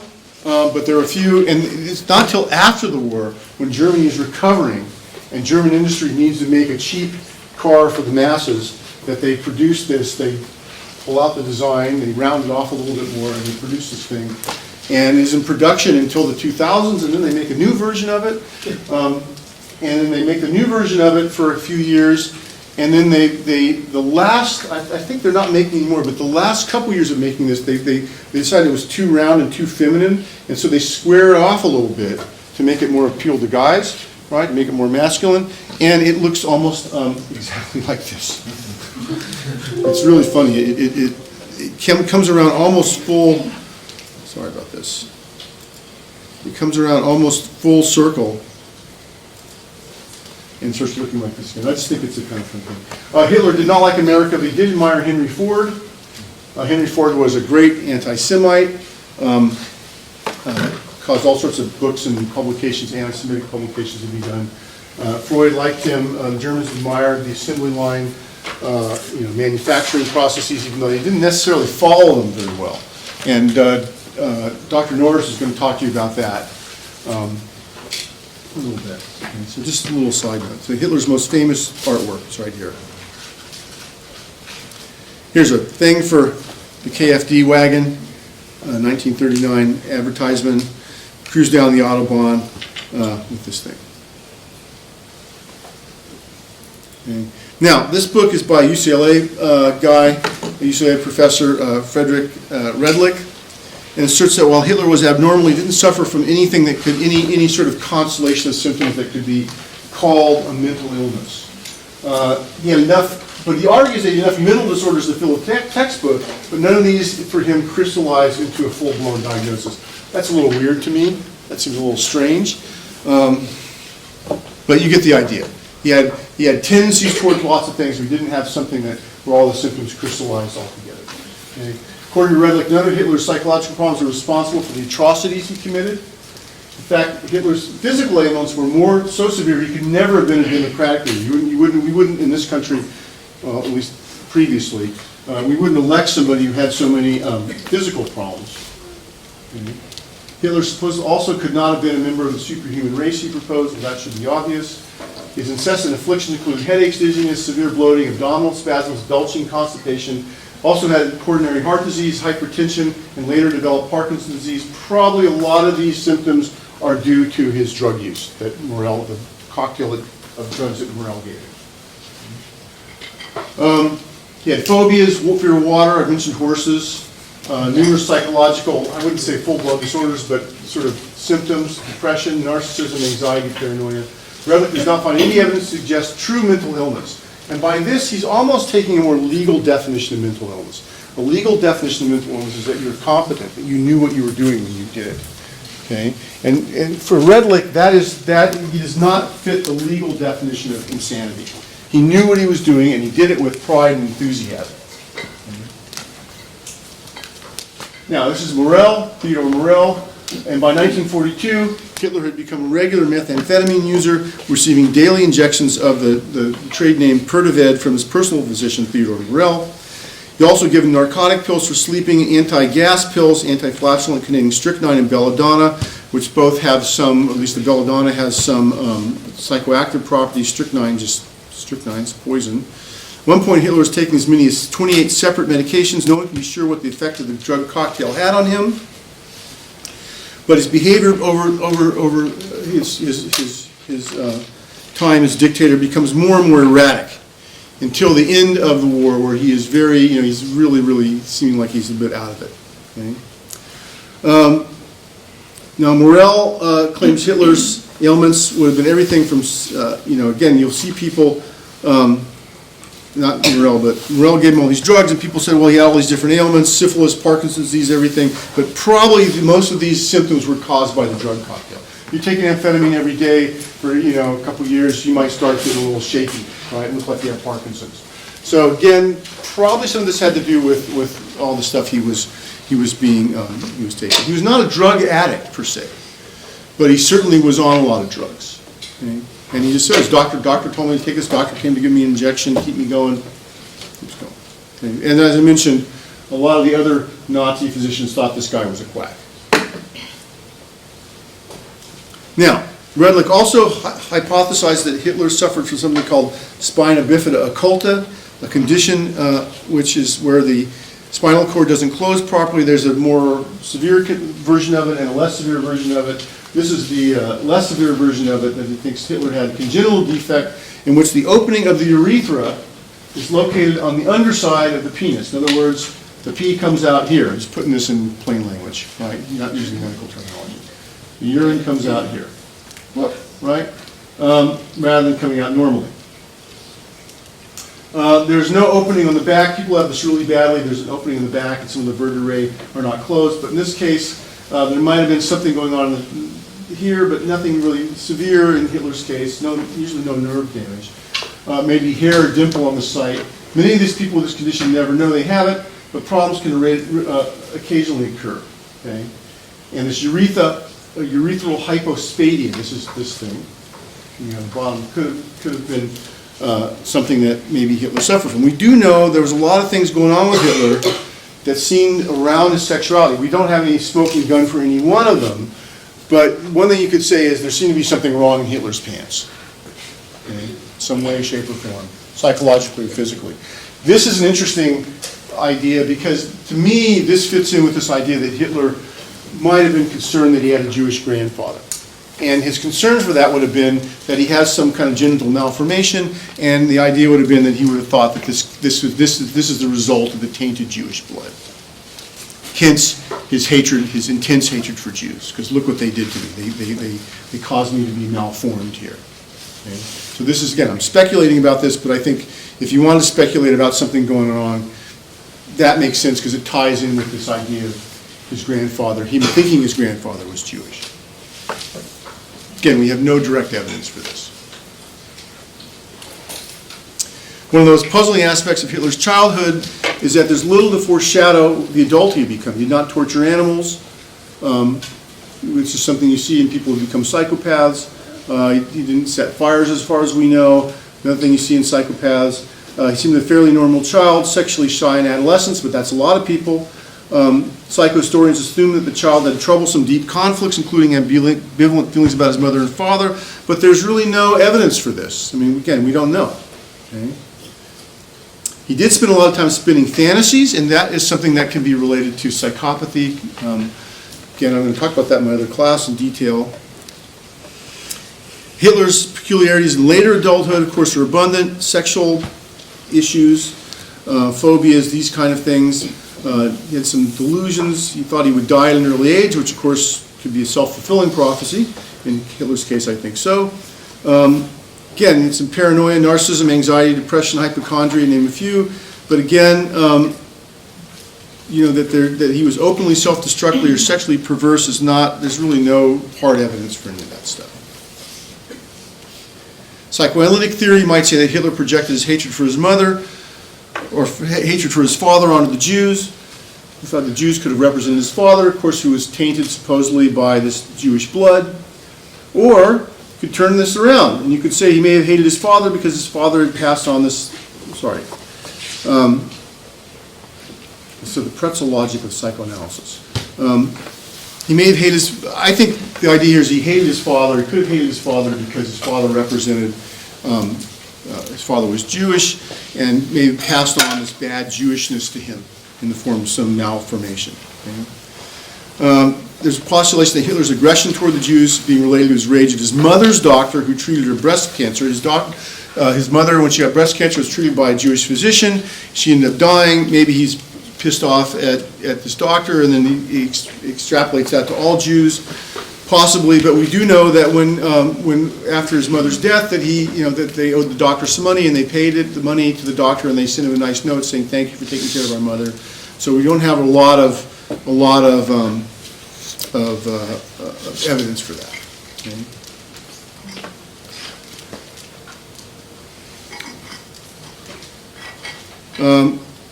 Again, this idea from Alice Miller that he became the way he was because he was abused as a kid, he was beaten up, this kind of thing. Again, I talked to you about that already. I'll let you read that on your own. Now, different psychoanalytic theory from the psychoanalyst Erich Fromm gives a different version of the genesis of Hitler's neurosis of destructivism. This is very pretzel-logically, but really quite interesting. He claims that Hitler is a necrophilious character. He has a love of death and dead bodies, and by association, mass murder. This necrophilia has origins in the malignant incestuousness of Hitler's attachment to his mother. Hitler's father is seen as a reasonable man in this rubric, and Hitler's hatred for the Jews that he thought threatened Germany actually concealed deep repressed wish for his mother's destruction. In this rather twisted pretzel logic of Fromm's psychoanalysis, Germany represented Hitler's mother, or Hitler's mother represented Germany. By displacing this hatred onto Jews and destroying them, he could unconsciously cause Germany, the symbolic representation of his mother, to be punished. Very pretzel logic-y, really. As psychologists, we like to apply Occam's razor and take the simplest explanation, not the most complicated one. Psychoanalysts sometimes like to make the most complicated explanation. But I present this there because it's in some of Fromm's work in the Anatomy of Human Destructiveness, and so you should just know about that. It's quite an interesting idea. I'm not buying it, but it's interesting. My friend Richard Koenigsberg is a sociologist, wrote a book about Hitler's ideology, and this comes from his doctoral dissertation, and he believes there's something in this idea of Hitler that the mother is representing Germany, and Hitler is doing some sort of self-destructive thing to get rid of his mother. He kind of buys into this a little bit. And this is, and he especially pulls down this idea at the end of Hitler's life in the bunker when you Germans should have you brought this on yourself. You didn't sacrifice enough to repel the Russians, and so you get what you deserve, kind of ideas. He kind of harkens to that a little bit. I don't know. Maybe there's something to that. I have a little bit of a hard time with that. Possibly. Again, it's a little pretzel-y logic-wise. To me, if you're going to pull these explanations out, the idea that his father could have had some Jewish blood and then he had some malformation in his mind because of that, to me that makes more sense than this. But they're not necessarily mutually exclusive, by the way.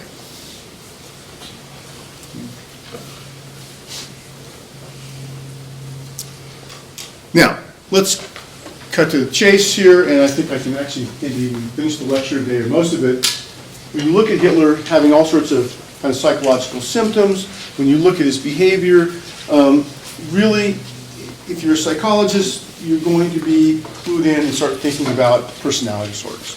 This is a guy who may have had a personality disorder. If he was abused as a child by his father and made to feel special by his mother, this is something that could cause somebody to develop a personality disorder. So we have traits that are common in all personality disorders: self-centeredness, lack of individual accountability, lack of perspective taking, empathy, manipulative and exploitative behavior, vulnerability to other mental disorders, distorted or superficial understanding of self or others' perceptions, socially maladaptive. In other words, you change the rules of the game, expect the world to conform to you, not the other way around. And then no hallucinations, delusions, or overt thought disorders. The person is not schizophrenic.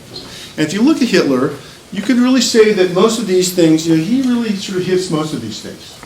And so from my mind as a clinical psychologist, putting my clinical psychology cap on, I really start to think that, if we're going to diagnose him, we should be thinking about personality disorder. This makes the most sense to me. And the one personality disorder I think that makes the most sense out of all these, there's 10 personality disorders in the DSM-5, but probably narcissistic personality disorder makes the most sense. Okay? Grandiose view of themselves, a need for admiration, a lack of empathy that begins by early adulthood,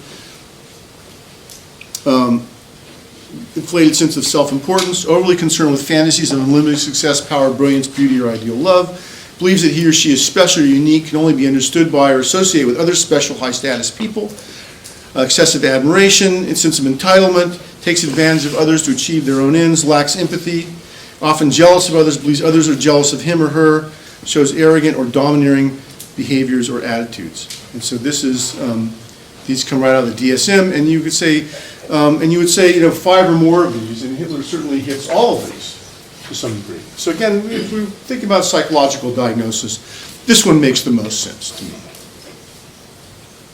And again, there's a spectrum of narcissistic disorders from healthy to sort of compensatory narcissism that 1 and 2 you find in relatively normal people. 3 and 4 are the ones where you really start to be concerned. Again, if you take my other class, I'll go into a lot of detail about all these, but for this class, I'll just show you this sort of spectrum. And my speculation here is Hitler is falling down in some of these. Let's talk a little bit about malignant narcissism. And here you can compare healthy narcissism and destructive narcissism. I'll let you do that on your own. Malignant narcissism is an experimental diagnosis. This is like narcissistic personality disorder, but the idea here is that the malignant narcissist is able to internalize values which are aggressive, and they derive powerfully violent, sadistic, and aggressive, and this derives from violently powerful and sadistic, aggressive parental figures. In other words, you have a really sadistic parent. In most cases, this may be true. We don't know. I think it might be true.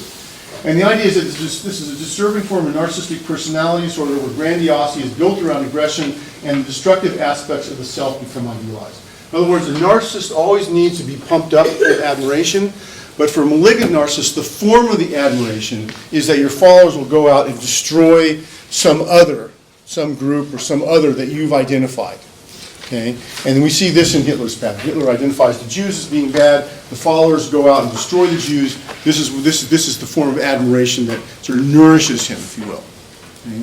And so this is an experimental diagnosis, but it makes a lot of sense, and you're actually seeing it on the news now, talking about some world leaders who shall remain relatively nameless. You see some of this, you really see this pattern. It fits very well with Hitler. Okay? And again, malignant narcissists can identify with other idealized, aggressive persons and relate to them with some loyalty. So again, we see Hitler is fairly loyal to his followers, to his top followers, the people who are closest to him. The quadrumvirate, right, of Goebbels, Spears, Goering, and Himmler. Up until the very end, he's really fairly loyal to them. They're very loyal to him as well up until the end. So this is if I had to give a diagnosis of Hitler, this is the diagnosis I would give him. I think this makes a lot of sense. Narcissism develops when narcissistic personality disorder develops when the child has there's something wrong with the parents, that the parents are abusive or a parent is very abusive, but one or both of the parents also at the same time identify something in the child that is special. And so if you think of Hitler's upbringing, he's got a father who might be sadistic and abusive, and he's got a mother who dotes on him because she lost her other children. And so she's extra, holding on to him, extra sort of clinging to him. also at the same time making him feel that he's special, because he is special. Why is he special? He lived when the other kids died. And so the mother is going to be projecting the specialness onto him. So if you want to, again, and this is speculation, so I admit this is speculation, but if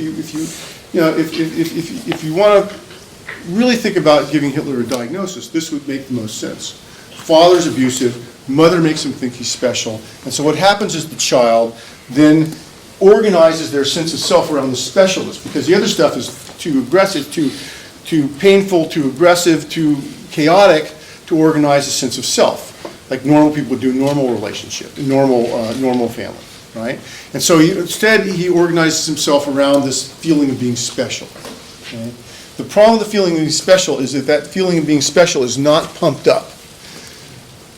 Then the person feels like they're going to be annihilated. Okay? It's like a bicycle tire. You ever have a bicycle tire you pumped up, or a car tire you're pumping up, but it's got a leak in it? So while you're pumping up, you hear it deflating, you're trying to pump it up to keep it pumped up. This is the sense of self for a narcissistic person, narcissistic personality disorder person. Okay? That you've got to constantly be pumping up that sense of self, because it's deflating. And if you don't get that stuff, it feels like you're going to die. You're literally going to be annihilated.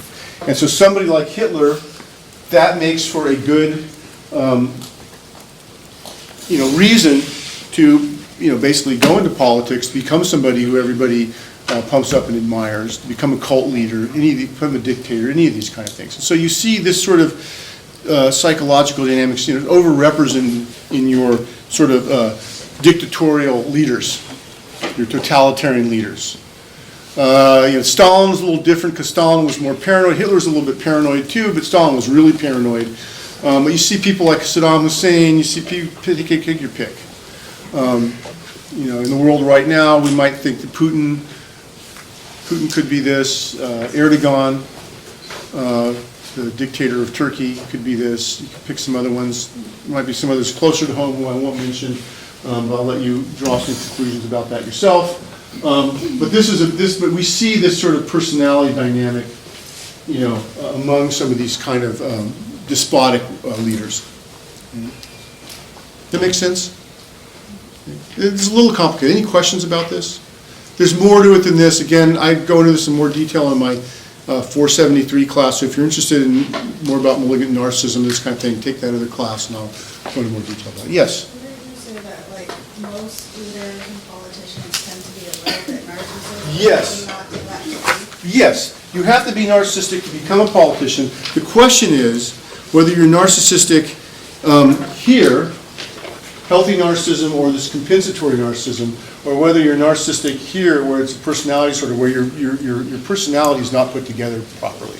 These guys, one of the two, personalities put together properly. Early childhood experiences are good. Then something happens, usually later in childhood, that causes the person some sort of narcissistic wounding, some loss of self-esteem, that then they compensate for.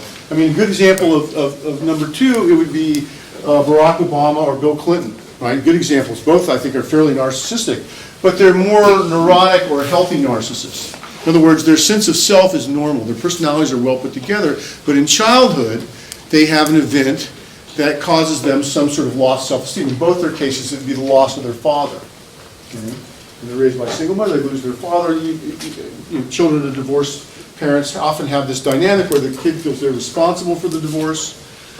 Hopefully, I'm not just now sending a bunch of you into psychotherapy, and you realize this, but this is very true. I mean, I did psychotherapy around this, and I never thought it was a big deal until I went to psychotherapy, saw a psychoanalyst about this, like, oh my God, this is like my whole personality, it's affected me, But it doesn't change the core personality structures being put together well.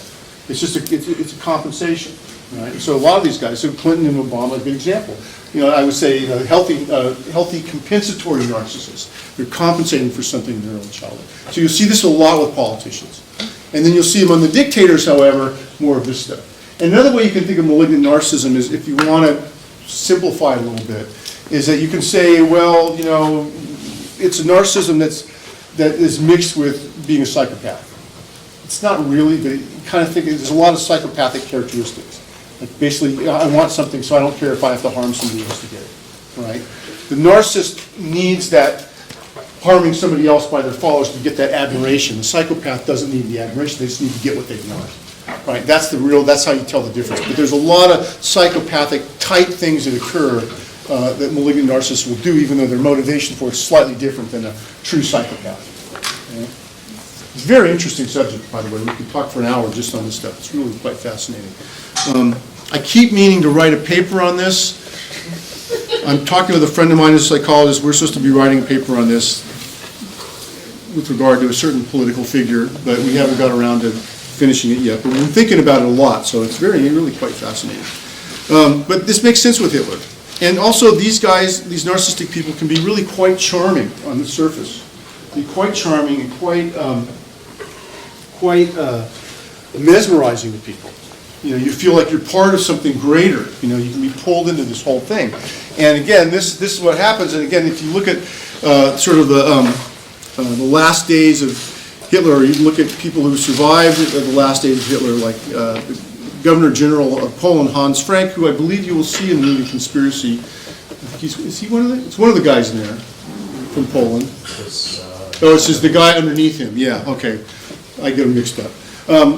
You'll see a guy like this in the movie. But after the war was over, talking to a prison psychologist while awaiting trial, the ex-Governor General of Poland, Hans Frank, describes Hitler's charismatic effect on him. And he says, it's quote, "I can hardly understand it myself. There must be some kind of basic evil in me, in all men. Mass hypnosis? Hitler cultivated this evil in man. When I saw him in that movie in court, I was swept along again for a moment in spite of myself. Funny, one sits in court feeling guilt and shame, then Hitler appears on the screen and you want to stretch out your hand to him. It's not with horns on his head or the forked tail that the devil comes to us, He comes to us with a captivating smile, spouting idealistic sentiments, winning one's loyalty. We cannot say that Adolf Hitler violated the German people. He seduced us." And so this is a very interesting idea here, this seduction. And again, you can think of mass hysteria. You can think of this idea of movements. People become involved in movements. We are very easily, as human beings, brainwashed. We have some innate tendencies to go along with the group. And so especially a group that is headed by a charismatic alpha leader, right? So this is something we need to sort of, again, one of the reasons why we teach this class is to kind of inoculate you against this sort of thing, right? That this is very easy for human beings to start following these leaders, even when the ideology that they're spouting is really, really out there, right? Or at least, but a lot of times it starts rather innocuous, or we have a nice filter. We filter out all the bad stuff. So you're listening to Hitler in the 1930s, and you're filtering out all the anti-Semitic stuff, and you're just hearing he's going to make Germany great again, we want to have peace with the world, all these kind of things. That's what you hear. The other stuff you just conveniently ignore, because you want to go along, you have a tendency as a human being to want to go along with the group consensus. And so this, as human beings, gets us into trouble, and it also allows people like Hitler to come to power. And again, because we don't have a very good psychological education, especially as kids, to understand these sort of things. I think it'd be really interesting to be educating people about narcissistic leaders when people are in high school or middle school, so that they can think, hey, when that guy's up there talking this stuff, maybe I need to take another look at this. Because one thing we do in large groups as human beings is our rationality goes down and our emotional responses go up. In other words, in large groups, we make decisions based on our emotions, not our rational mind. Okay? And you can see this. If you talk to some individual about something, you can have a rational conversation, even if you disagree. You get in a group of people, and somebody disagrees, then suddenly they're going to go and beat that guy up. Right? They're all pissed off and you see this all the time. I mean, not just picking on America, but you can look at large group structures anywhere in the world, anywhere with human beings, you can see this. And so again, this is the kind of stuff that allows somebody like a Hitler to come to power, in my opinion. Again, speculative. We don't have any proof of any of this stuff. This is speculation, but I think in my mind, I think it's useful speculation because, as I mentioned, we still have to worry about despotic leaders in the world. We still have quite a few of them, and quite a few of them with fingers on nuclear buttons.